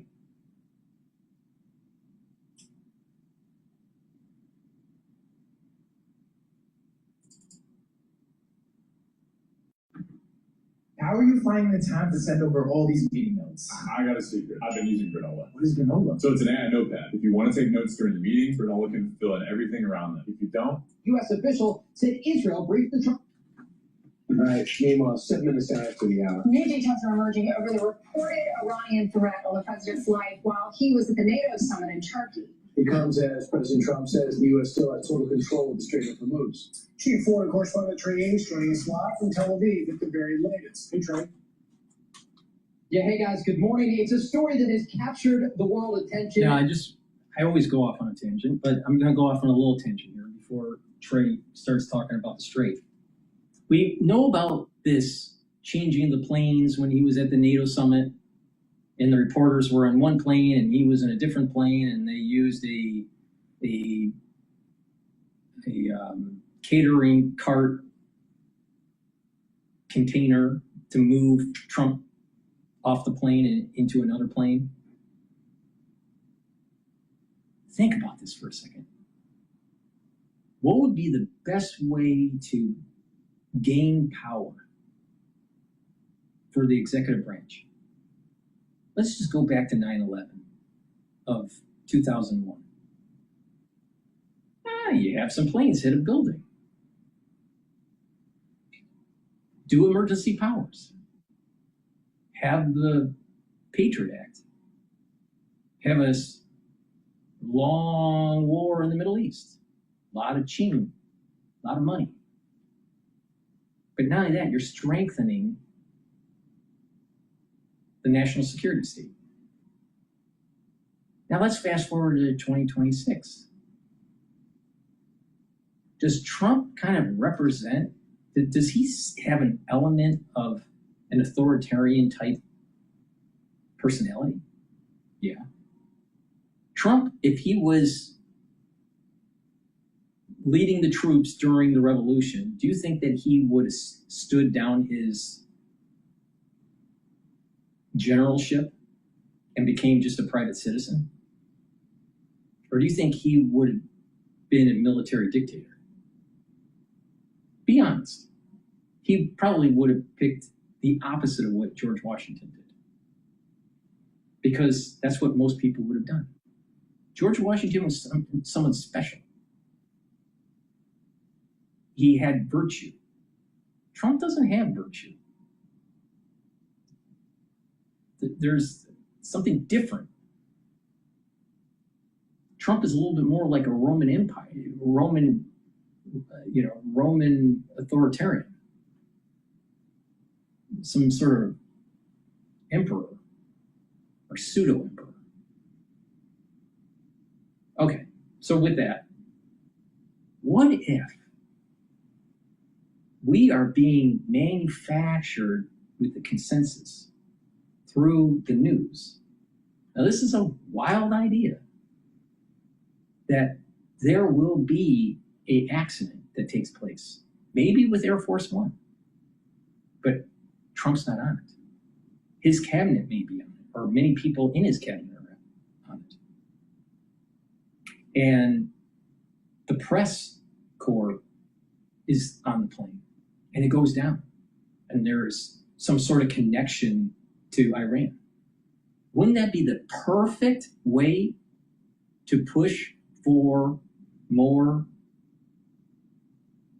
escalation in the Middle East and to do these emergency powers to allow for the executive branch to wage war? I wouldn't put it past the national security state. And people could say, well, this is plausible.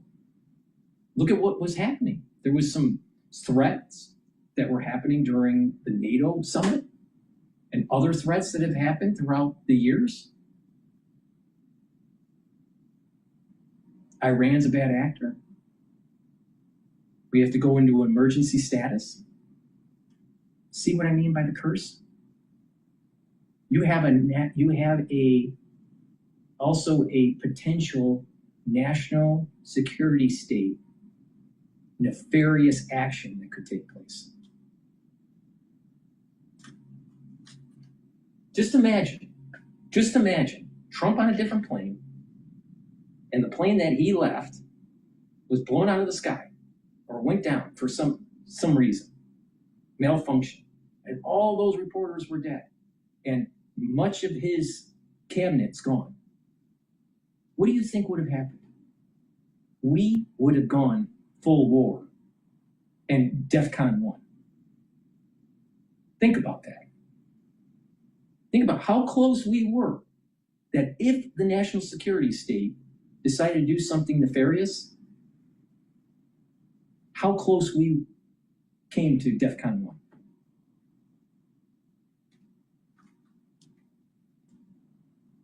No one's talking about that. Everyone wants to make fun of Trump being in a catering container. But they're not like looking at like, wait a minute. Maybe DrPaulCottrell's right. Maybe there is something, there's a curse of bad action starting to emerge that leads to a really bad event. Now, with the dictatorial aspect of his personality, what do you think would happen with these emergency powers? If Trump was in the White House during 9/11 of 2001, what do you think would have happened?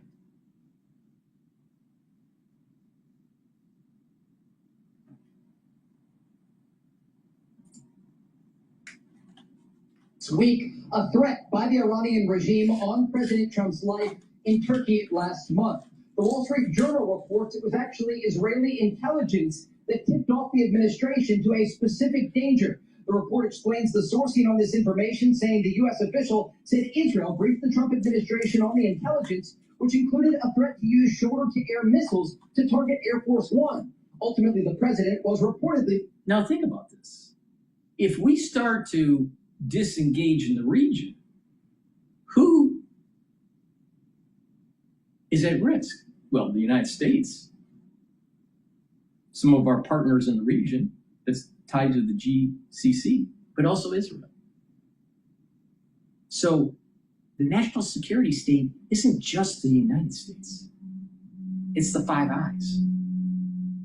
And so you might have a nefarious actor like Israel that decides to orchestrate an event that leads to war powers and an emergency footing that increases our engagement in the region. Just imagine if that plane was shot out of the sky and Trump landed on a different plane. What would have happened? Think about it. You think the press corps would just go, don't go in? They lost most of their important staff. The cabinet's gone, including the VP. Let's just imagine that happened. So Johnson would become VP, and they would have to have a new speaker. There's a lot of weird stuff could happen. A lot of weird stuff. So maybe another 9/11 type event isn't going to be on the ground. It may be in the sky. Something happens.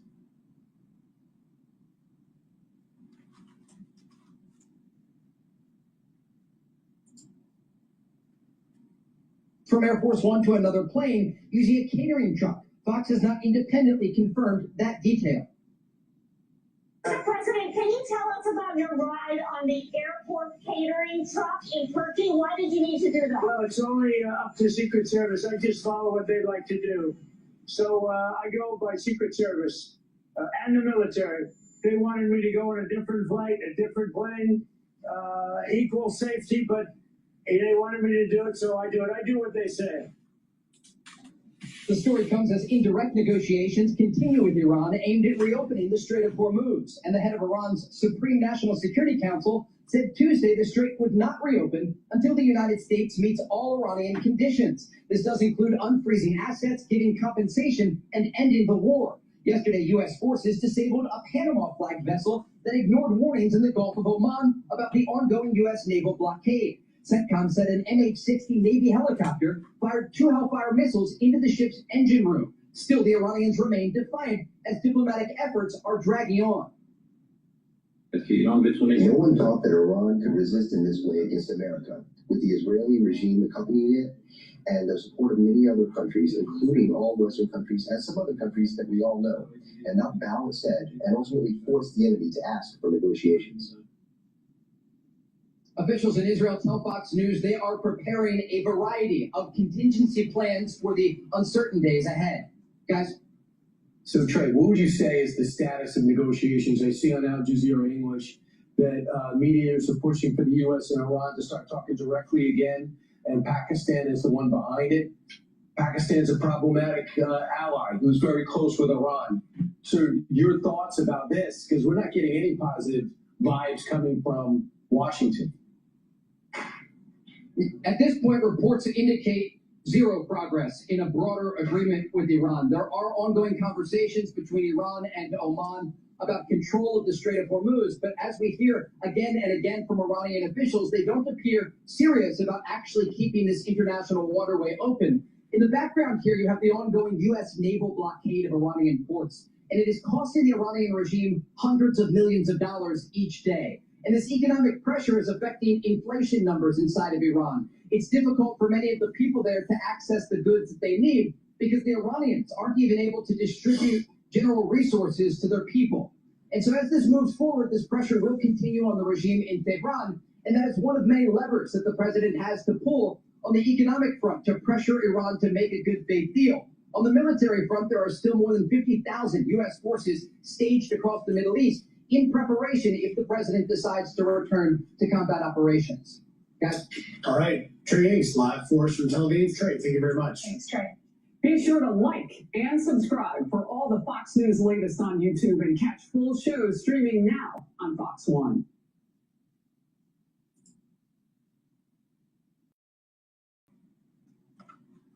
Please go to my store, the-studio-reykjavik.com. Get the Gladiator Barley. This will help to bring down inflammation, soak up free radicals, help to detoxify your body, and it helps to build muscle. So do some resistance training and take the Gladiator Barley.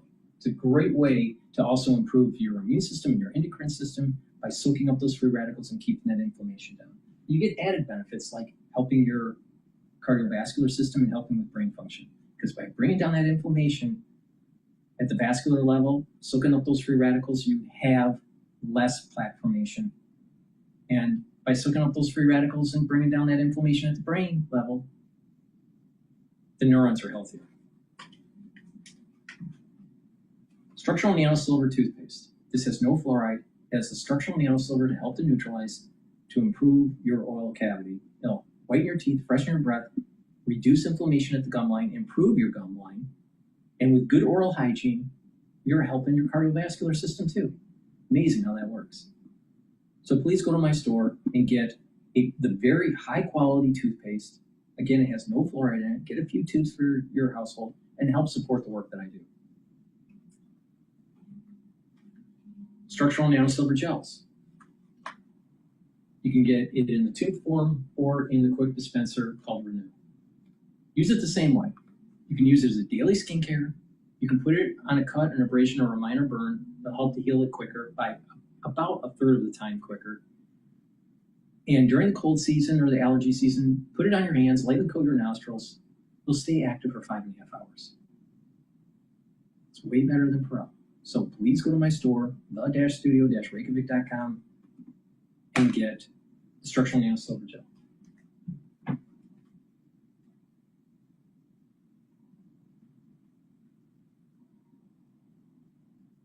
Wait a minute.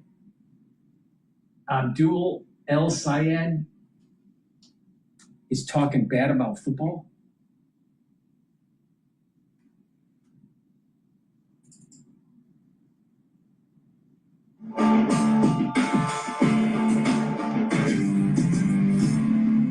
CNN's K-File has unearthed old YouTube videos from Michigan Senate candidate Abdul El-Sayed, many of which have been deleted or set to private.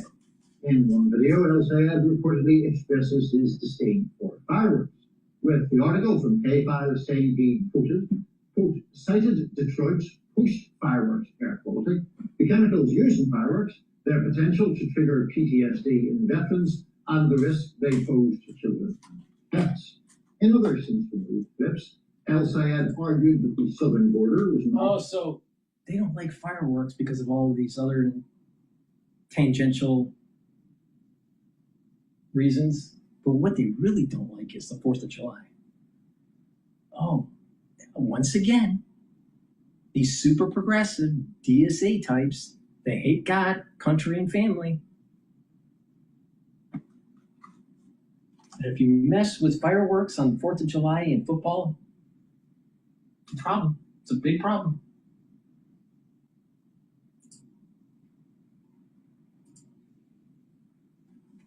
Americans' 5 biggest concerns, and lambasted Republicans for focusing on it. In another, he floated replacing the Second Amendment's right to bear arms with a constitutional right to health care. And in one episode that has not been deleted, El-Sayed showed apprehension about football, citing ethical concerns about its safety risks and linking the sport's ethos to slavery and manifest destiny. Following the report, El-Sayed's campaign suggested he doesn't hold all those same views that he did in the deleted videos, and a campaign spokesperson said, quote, Abdul is the former captain of his high school football team, loves Michigan football on Saturdays, and celebrates the 4th of July with fireworks like the next Michigan. Oh, let me get this straight. Let me get this straight.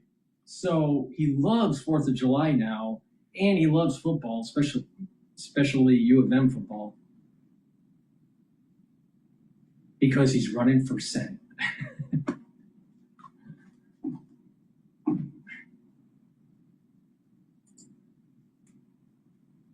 Old podcasts don't reflect his beliefs today.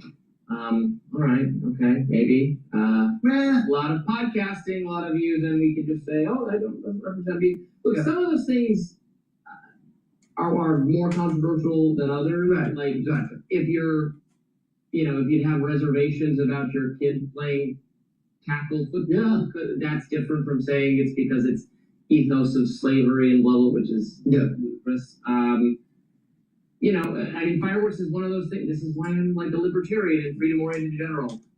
And I've mentioned this many times. The reason why we have these contact sports was to build a team-oriented ethos and to strengthen males for war. It was a way to get in shape, work as a team, and to be competitive. It was to have a citizenry that you could pull from for war. That's what it was for. There's nothing wrong with that.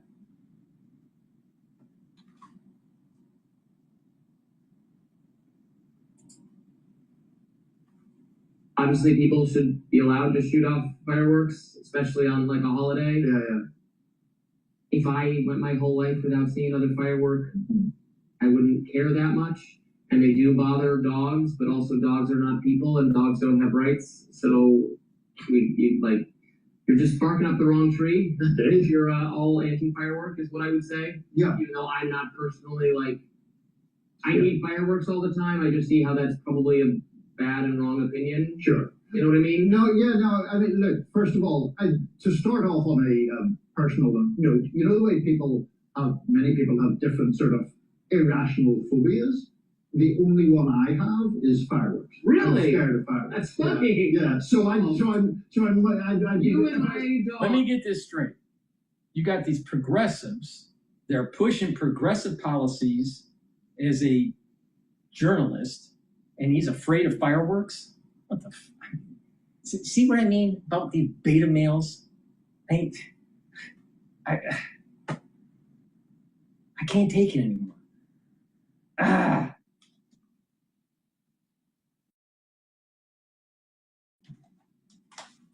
Caesar, who has passed away subsequently, but would just crawl, would lose his mind during fireworks. Kind of burrow under my skin to I'm pretty sure this was because, with all due respect to my parents, I was taken to a fireworks display when I was very, very young. I was terrified, and I've never quite got over the fear of that. So I would be more likely to vote for Mr. Elsai if I was in Michigan on his fireworks opposition. But I guess the broader point is, taking quotes from podcasts, I mean, it is... The big takeaway is that the progressive element of the Democratic Party are a bunch of wusses. They're afraid of fireworks. I mean, what's wrong? What is it? The next thing is he's going to be afraid of turkeys? It's a valid journalistic inquiry. That said, if you or I stood for office, perish the thought, I'm sure people could flip old episodes of writing in a way that would isolate topics or comments that would be pretty damaging for our electoral hopes. That's fair. Yeah. I hold views that are, and I'm sure I do hold views. I just did a radar on how great data centers are, and you're an idiot for not wanting them. Right. And that's politically unpopular, and I can't be elected. Oh well. Yeah, no, absolutely. But I think that some of these, like you say, are more controversial than others. And one of the things that people get, I suspect, quite irate about is the constitutional, it would be better to have a right to healthcare than a right to bear arms.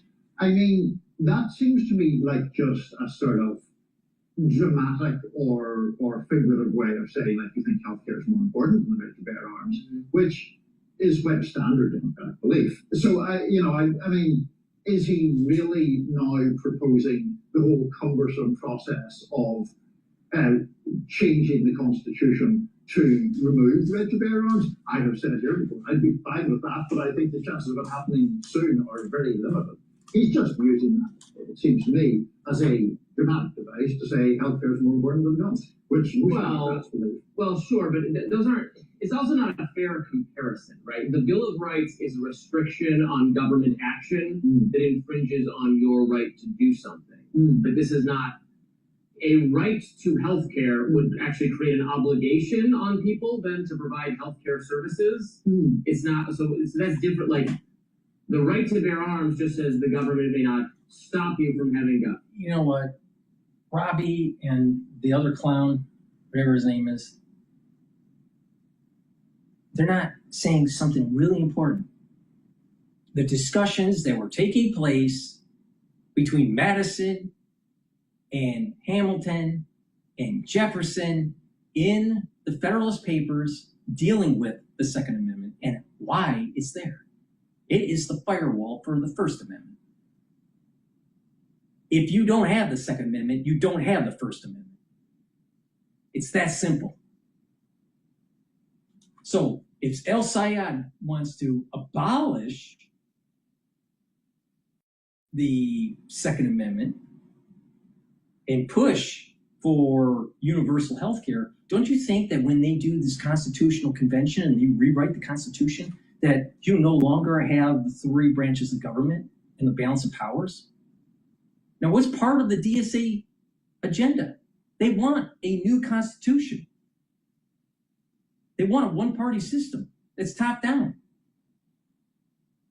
And no one's paying attention to the writings of the thinking process of the actual drafting of the Constitution that, by the way, my ancestor actually signed. I'm a direct descendant of one of the 55 founding members of our great constitutional republic. Now, I have a really hard time to understand this concept that, well, wait a minute here, we're going to rewrite the Constitution and put in universal health care for everybody, but then we're going to take away your Second Amendment, but not realize that the reason why you have the Second Amendment is to protect the First Amendment? Well, wait a minute. When they rewrite the Constitution, they're going to take away the elements of the First Amendment. They're going to take away balance of powers. They want to get rid of the Senate. They want to get rid of the judiciary. They want to get rid of the executive branch. And we're only going to have a House of Representatives or something like it. Then all of a sudden, there's conflict Because what does that represent? That's what Plato was warning us about in the Republic. That you have this democracy that is happening, but yet you don't really have these balance of powers. So in a pure democracy, there's going to be a lot of infighting. And when that infighting started to take place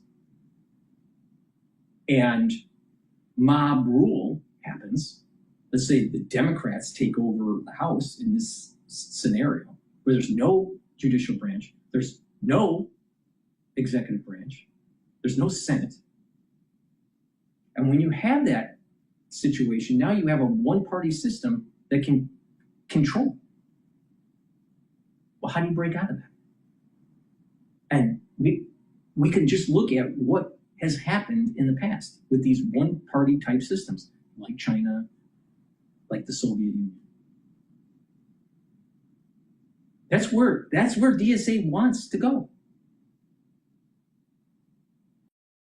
So Benjamin Franklin, when he was asked, what kind of government do we have? And he said, a republic if you can keep it. Is true today as it was back then. It is so important to make sure that there's not a new constitutional convention. And it is so important to understand the thinking of the time period and why the amendments are there in the sequence that they are. It wasn't ad hoc, these things. There was some deep philosophical reasons that no one's paying attention to now because everyone's TikToking and looking at Kim Kardashian's boob job and not paying attention to what is really important here for a constitutional republic.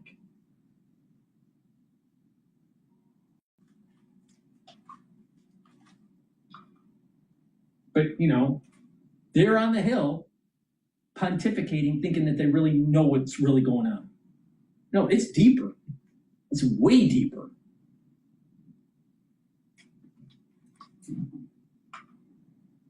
And so everybody's going to go, yeah, why do we need the Second Amendment? We can just have health care for all. But that would mean that you would have to do a constitutional convention because you can't nullify the Bill of Rights. Because that was part of the whole idea of the states buying into this thing that we call the United States of America. So it has to be ratified at the state level. You have state constitutions and you have the federal constitution. They had to be ratified at every state level. So you really think that this is really going to happen? No, it can't happen. Because if it did, we would have a different constitution. There's the bigger picture here. When they say that's the little seed, oh, you want universal health care for all, and it's going to be written in the Constitution, right? Okay, you can do an amendment to the Constitution, but then that added seed is we should be rewriting the Bill of Rights. Wait a minute here. How are you going to rewrite that? You're going to need a constitutional convention. Now you're starting to see the big picture. Once the DSA or some form of it gets more control of the system, you are going to have problems. Now, it's sort of happening at the judicial branch already. You got a lot of liberals or ultra liberals that are coming from law school, and they have some sort of progressive agenda. They get at the low court level, they get voted in, and they start to kind of erode people's civil liberties and the rule of law. Now you can appeal, and you can say that process was wrong or that statute's wrong, but that takes money and time. But at the low court level, Those judges don't have to follow the law. You can see it on what happens with Trump all the time. With the judges will make a statement and then it's appealed at the appeals court level many times. You have activists. This is what they mean by activist judges. They don't have to follow the law. They make mistakes. They interpret statutes wrong. And then it's usually bounced by the appeals court.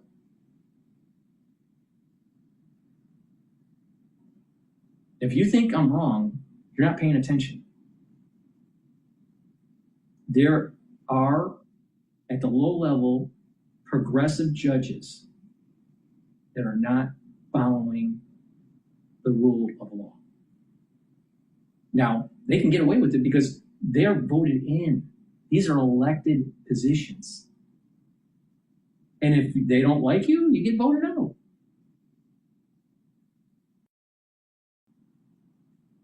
There's no real ramification of being a bad judge, not following the law,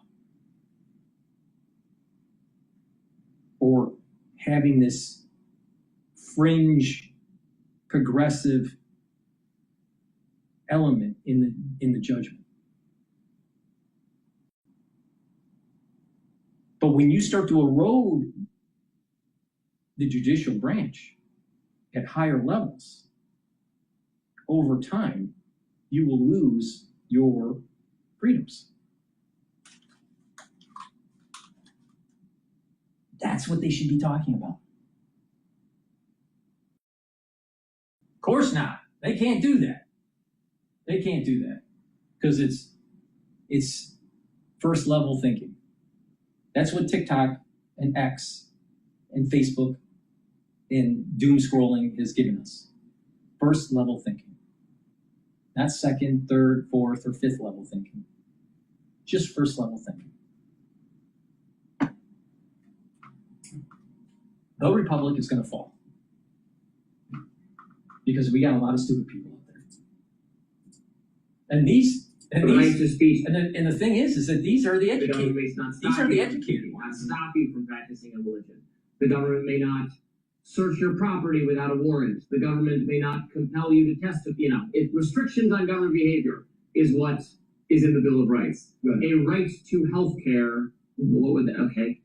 Yeah. I don't charge. I mean, I know you want there to be health care. Yeah, exactly. I don't find negative versus positive rights, but rights, right, in my libertarian view, is not the correct framework for thinking of benefits you want the government to, or services you want the government to provide that are themselves actually require voluntary action on the part of other people. Yeah, that's a fair point, certainly, when it comes to the Bill of Rights and the nature of the Bill of Rights. Why not saying that most diseases in the United States are self-induced and that we can radically change the health of our nation by actually eating properly, taking the proper supplementation, having a better lifestyle, instead of worrying about the revenues of McDonald's.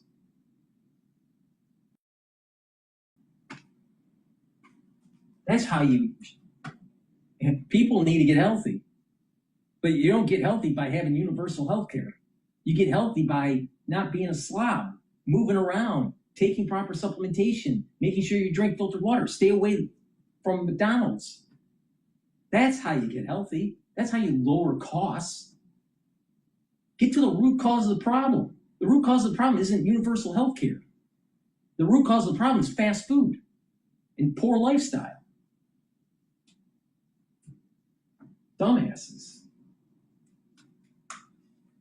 I have said numerous times, excuse me, that I think there should be universal health care, government-supplied health care, as there is in every other developed nation on earth, but not the United States. So, El Sayed, it stands by his support for Medicare for all. I don't think he's really, at this point in time, seeking to enshrine it in the Constitution. The football thing, I think, is potentially a bit more damaging in a cultural sense. Yeah, exactly. Not, like to your point, not in relation to the potential. Right, we all have damage and all those concerns.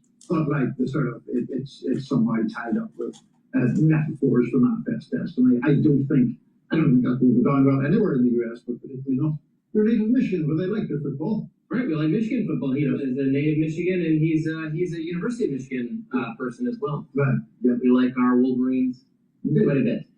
Next up, President Trump vowing to personally fight one of Zoran Mondani's signature proposals. Stay with us.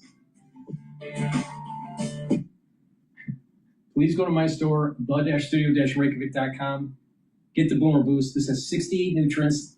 This has the vitamins and the minerals that you need on a daily basis. Take it every day, but you get a lot of other stuff in here to help to boost up your immune system and your endocrine system, help with brain function, help with the musculature, rev up your metabolism, help with your cardiovascular system, control your A1C levels. Take the Boomer Boost. This is super important. Every day, you can use this as a replacement for your multivitamin. And C60, you can get it in MCT coconut oil, extra virgin olive oil, and avocado oil. C60 needs to be in an oil for proper absorption, and take it on an empty stomach, a teaspoon a day. I've been doing this for over 10 years. Over 10 years, I've been using C60 to help slow down the aging process. It soaks up free radicals, brings down inflammation at the cellular level and at the tissue level. Your organ systems will perform better. By soaking up free radicals at the vascular level, you have less plaque formation because you have less concentration of oxidized LDL. You'll have better neuron health. And over time, you'll have better connections with those neurons, so you'll be thinking faster. You'll have better memory. Your immune system, your endocrine system will perform better, and your basal layer for your skin will be better, so you have healthier skin cells. It's a very potent antioxidant. It's about 1,000 times stronger than vitamin C. 1 molecule of vitamin C versus 1 molecule of C60. Take a teaspoon a day every day. It's very powerful, and it works. And it's a great way to slow down aging. Please go to my store, the-studio-reykjavik.com. Save some money because there's inflation out there. Annualized at about 3.4%. Use discount 5 to save some money. Go to my store, the-studio-reykjavik.com, and don't be a communist. This great nation is based on capitalism. Support capitalism.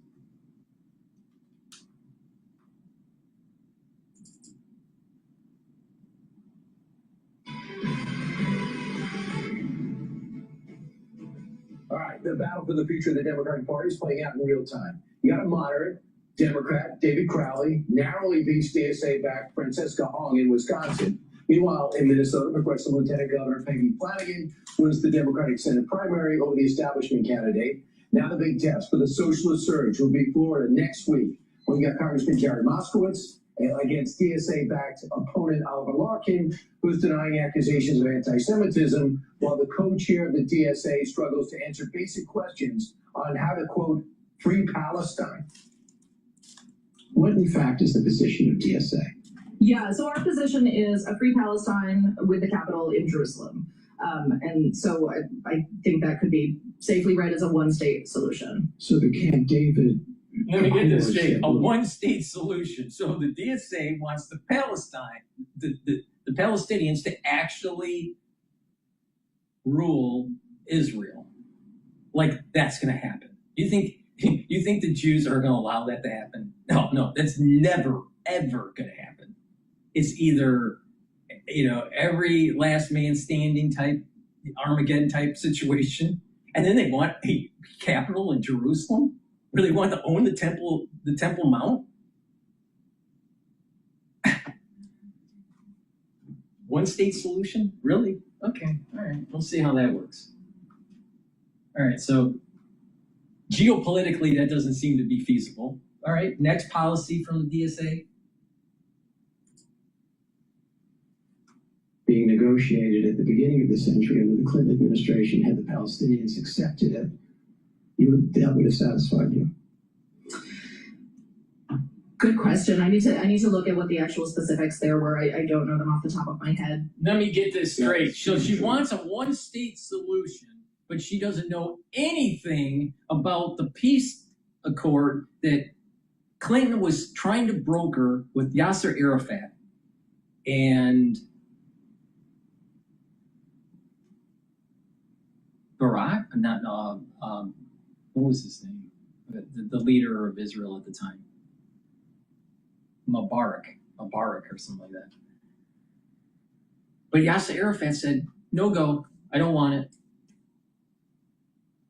Could have had a two-state solution. Could have had, there could have been peace in the region, but Yasser Arafat knew better. Why? Because he was getting funded. You gotta remember, what did Yasser Arafat represent? This PLO. The Palestinian Liberation Organization, getting funded by Iran. And then those offshoots were Hezbollah and Hamas. But she doesn't know better. Really? Well, wait a minute here. The DSA chair that's pushing a policy of from the river to the sea, a one state solution, doesn't know some of the political history of the peace accords in the region from these different presidents? You would think that these people would be more educated. Oh, wait a minute. They're so educated that they're communists. Communists with force blinds on.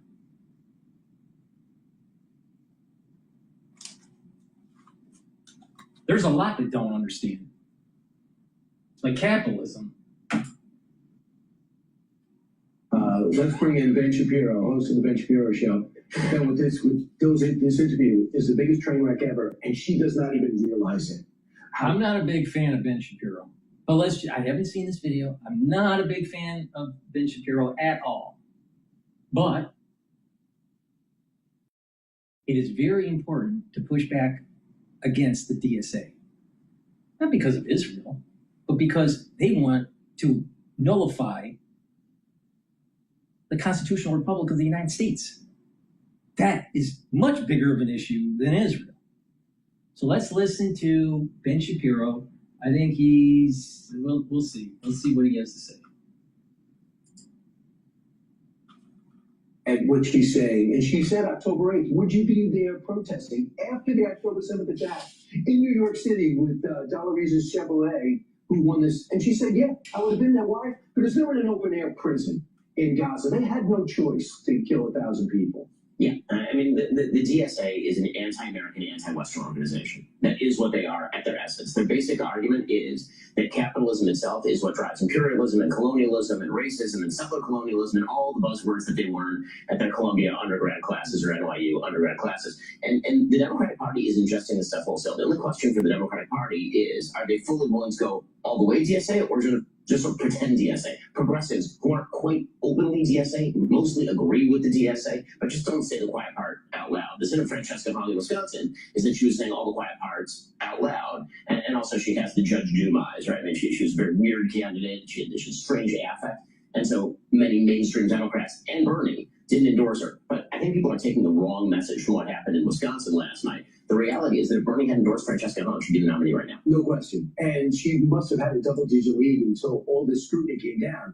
But in comes the soon-to-be former Governor Evers to pull Crowley out, who had dropped out before, and drags him across the finish line. Yeah. So that would have been panic time for Democrats. Well, I think that the Democrats are coming to an uneasy coalition with the DSA. They mostly agree with the DSA, but they don't want the DSA picking the most psychotic candidates. They want them picking the second most psychotic candidates. So Abdul al-Sayed in Michigan, terror supporter, totally fine. Francesca Harangue, bridge too far. Graham Plattner, totally fine until it turns out he's a little rapey. And at that point, then they decide, okay, well, we can't get on the full Graham Plattner bandwagon. And so what what they're doing right now is sort of a further version of what we saw in 2020 when the Democratic Party activated to stop Bernie Sanders from getting the nomination, and then Joe Biden proceeded to ingest most of Bernie Sanders' platform and turn it into policy. Well, what isn't happening in real time is Hakeem Jeffries and Nancy Pelosi were both saying Flanagan should lose. We're going for the other candidate. And the other candidate, who was a lieutenant governor in the middle of this fraud scandal in Minnesota, that had the sitting governor say, I'm not running for re-election, and they still lost by 11 points. The establishment has no pull. That's right. The establishment understands that all of the energy is with the psychotics in the party, and they have no systemic immunity to the psychotics in the party. And so the only question for them is, how do they negotiate the terms of their surrender? And again, the reason that Francesca Hahn, who is the crazy person in Wisconsin, the reason she did not win is not because a bunch of Democrats mobilized in her favor. The reason she did not win is because Bernie Sanders and Elizabeth Warren and AOC did not endorse the psychotic in Wisconsin. So that was up to Bernie. He was the changing factor there, which means he's the one who's in the driver's seat. I want you to hear Alva Larkin, who's going against Jared Moskowitz next week. And Jared Moskowitz, by the way, a liberal. Yes. No doubt about it. He's not pro-Trump. He's not a moderate. He's a liberal. But he's being primary like Dan Goldman's being primary. So watch this. I think that Israel should be a secular and democratic state with equal rights for all people. And the current configuration of the state of Israel is a religious supremacist one that privileges Jewish citizens above Palestinians. Israel has been rightfully attributed as committing a genocide and apartheid. If it were up to me, I do not think that we should be aiding and abetting a genocide by either providing taxpayer-funded weaponry or selling it. This is a common refrain. It is. I mean, all of that is lies. Obviously, 20% of Israel's citizenry is Arab and Palestinian. The Palestinians he's talking about are governed by the Palestinian Authority or by Hamas, who they actually elected in the Gaza Strip back in 2005. And obviously, there was no genocide in the Gaza Strip by any stretch of the imagination. But this has become the talking point. And the reason that it has become the talking point is because every argument that the DSA makes about Israel is an argument they actually make about America. When they say that Israel is a settler colonialist state, what they mean is that the West is a settler colonialist regime. America is a settler colonialist state by the same exact argument. When they suggest that Israel committed a genocide in Gaza, they will say the same thing about America. America genocided the Native Americans. America is responsible for all of the genocides happening all over the world. They say all those things behind closed doors. The only question is whether they say those in public. And that's why Gaza has become such a litmus test for them. It's a thing happening 8,000 miles away in a way different from what they are saying is happening over there. But it's a litmus test because if you are willing to say the false thing over and over and over, then this gives you moral credibility points to the left that truly despises the West. This is the distinguishing factor of the DSA. It is the distinguishing factor of the far left. I think that when the right, when conservatives, when normies look at them and say, man, these people just hate capitalism, understand. It's not just that they hate capitalism. They despise America. That is the key feature. Abdullah al-Sayed despises America. Zohran Mamdani despises America. And Alva Larkin despises America. I wish I could put a counter argument out there, but there is none. If you just look at what they say and what they've said in the past and what they've deleted, there's no other conclusion you can make. Ben Shapiro, thanks so much. Thanks so much. I appreciate it. Meanwhile, straight ahead. Be sure to like and subscribe for all the Fox News latest on YouTube and catch full shows streaming. I'm going to play a video, this live from Bloomberg. It is balance of power, and they're talking about core inflation comes subdued, easing pressure on the Fed. Now, what is interesting is how they phrase it. U.S. core inflation comes subdued. But wait a minute. The inflation's high. It's at 3.4%. And it actually, when you take out energy and food, it's still too high, above the 2% target. So the Federal Reserve needs to raise rates, not lower rates. But Bloomberg believes in more monetary expansionism. They want to print more money because that will fuel the machine of finance and derivatives. So they spin a story where the Fed should actually raise rates, but yet they're saying no, the Federal Reserve might not. They need to hold back, easing the pressure on the Fed. No, the annualized inflation is at 3.4%. That's a problem. Rates need to go up, or inflation needs to go down. Which one? It's classic Bloomberg. We'll leave that to another show. Shelter prices went up just a tick, services up 2 ticks. We put it together with the president of the American Action Forum. He's the former director of the Congressional Budget Office, and now with us live here on Bloomberg. Douglas Holtz-Eakin, welcome back, sir. It's good to see you. Are you surprised that we're not taking a victory lap here today? This actually seems like pretty good news all the way around.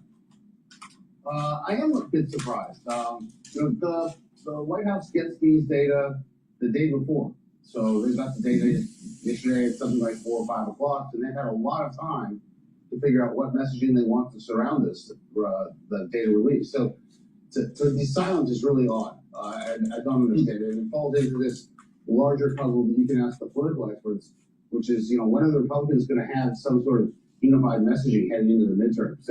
They want to talk about the economy, but they don't. So I really, I'm confused by that. Having said that, I don't think this is the greatest report in the history of CPIs. Yes, it's the best in 5 years, but that was when the core was going up, heading to a height of 5.6%. This is not getting back to 2 yet again. And see, if you look at the to key go here, the key is that both in June and needs July, to raise rates. Shelter inflation was extremely soft, and I don't think we want to sort of bet the ranch on shelter inflation staying as subdued as it has been. So, it's good that it's not going up. Agreed. It still means the prices are going higher, and that means that your paycheck has to cover even more, and wages aren't rising as fast as prices. So that's the horse race that matters, and that's the one that's going to show up, I think, at the ballot box. All right, well, that's a sober reading on things, Douglas, and somebody's got to do it. So does it change your view on the Fed? Because the market is treating this as good news following that weaker than expected jobs report, because they think it pulls them off the hiking trail here. No, Fed needs to raise rates. It doesn't change my view of the Fed. This is a piece of data. It's an important piece of data. They're going to get one more CPI and 2 readings on the PCE price index before the next decision. They'll see another jobs report. So they've got a dual mandate, inflation and employment. They're going to have to balance those. And we've seen them do a balancing that's different than the market expects. And you can't rule that out one more time. I know the core is the important number here if you're the Federal Reserve, but oil and gas going back up. Douglas, could a lot of this be reversed by the time we see the next CPI? Well, one of the reasons we have a core measure is that it takes out the volatile food and energy pieces, and that gives you the best predictor of the overall CPI in the future. But that's the point. Energy is volatile. It could go back up quite easily. And the president's statement notwithstanding, I'd say what's going on in the Strait of Hormuz is far from settled. And the outlook for global oil supply is far from settled. And 83 days is a political eternity. Anything could happen in that. It's really interesting. So how are you feeling about this capital gains story? By the way, I get a kick out of this because this is banner headline that, Trump is looking to cut your capital gains. This was from like a Larry Kudlow interview in which he referred to a conversation that he had with President Trump. Okay, that said, if Donald Trump pulls this out here, he says he recently talked about indexing capital gains, meaning taxes would be applied on gains adjusted for inflation. Does that actually give you something to run on, Douglas? And I mean, is it good politics? Is it good policy? Because I'm guessing that when you take a look at the line on the ledger there that brings us to deficit spending, you might have a palpitation when we start adding more to this. What's your thought? I'm going to make myself the least popular guest ever on your show. I love it. First of all, this is not news. I worked at the White House in 1989, and in 1989, Treasury officials floated the idea of the president unilaterally indexing capital gains for inflation without getting legislation. And it didn't happen for 2 reasons. Number one, it's never been clear the president has the authority. Number two, it turns out to be devilishly difficult to do, and the Treasury officials ultimately just throw up their hands and say, no, we can't pull it off. So my forecast, capital gains taxation will be the same at the end of this year as it was at the end of last year. And this will be a trial balloon to see if people care about this. Yeah. But it's really just a campaign tactic because I don't think they can really get it done. He's also suggesting exemptions for sales of homes worth $2 million or less from capital gains taxes. He says, quote, the boss is very interested in this idea. Douglas, how about you?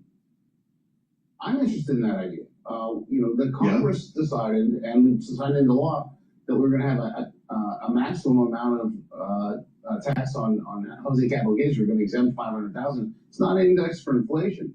So at a minimum, we want to raise that and index it for inflation.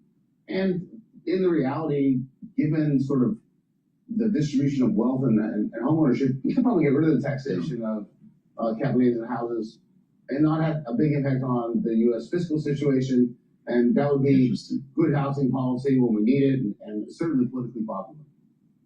God forbid you bring a little relief to the housing market. Douglas Holtz-Eakin, are you having a good summer? Like, are you going to the air shows on the mall? Or did you do the UFC fight? You going to IndyCar? They're sweeping out Pennsylvania Avenue for an IndyCar race.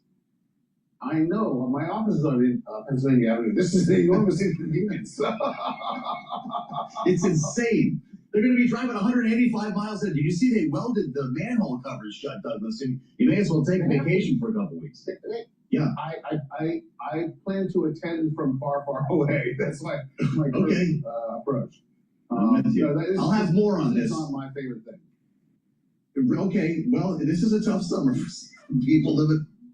See, you have these people that don't even like motorsports. It's amazing how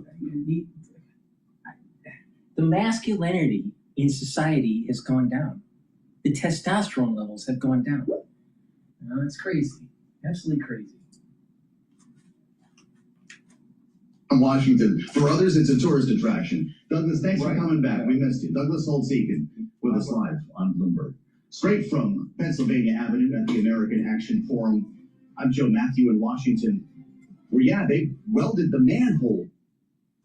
Please go to my store, the-studio-reykjavik.com. Get the collagen. This will help with your skin, your nails, your hair, musculature, bone density, even your joints. Really important. Take it every day. This is a month supply. If you have pain, such as arthritic pain, muscle pain, tension headache, a sprain, a bruise, to stop the pain, take the Super Strong Relief, right? The Super Strong Relief. It's a new product. It's a topical. You rub it on the area that you have the pain, and it cuts the pain very quickly, within 90 seconds. It's very effective, and it's great for individuals that have a sports injury or have arthritis or even a tension headache. So please go to my store and get the Super Strong Relief. And for individuals that have arthritis or sports injury and need to remodel that joint, take the collagen. Collagen you take daily, and you do these, it's just simple exercises where you open up the joint up to the point of pain and go a little bit farther, count to 30 seconds, and then stop. Do that 3 times. Do that every day. And what you're doing through that exercise, you're creating a micro environment to help to remodel. Now, collagen will help that process along. It's going to help to recruit collagen type 2 to remodel the cartilage, and ACAN to remodel the actual joint. It will block EP4, where it will prevent the inflammation. It also blocks MMP3 and MMP13, so the joint doesn't erode, and it blocks the pain gatekeeper NAV 1.7, so you are mitigating the pain. And it also helps to recruit chondroitin and glucosamine. Glucosamine will help to remodel the cartilage, and chondroitin will help to remodel the cushioning of the joint. And over time, you will have a healthier joint, and you will have the ability to articulate with more degrees of freedom, more angular movement. So please go to my store and get the collagen. This stacks really well with the Super Strong Relief. So if you have arthritis, use the Super Strong Relief to reduce the pain. Take the collagen to remodel the joint and do that exercise. Also, collagen stacks really well with the collagen. So please go to my store, take my advice, Get those joints healthier. Take the collagen if you have arthritis or a sports injury. Please go to my store, the-studio-reykjavik.com. Use discount 5. That's the end of my broadcast today. Thank you for listening. Share the links, and better yet, get healthy by using the great products that I offer. And these are products that I use on a regular basis. Thank you for listening and have a nice day.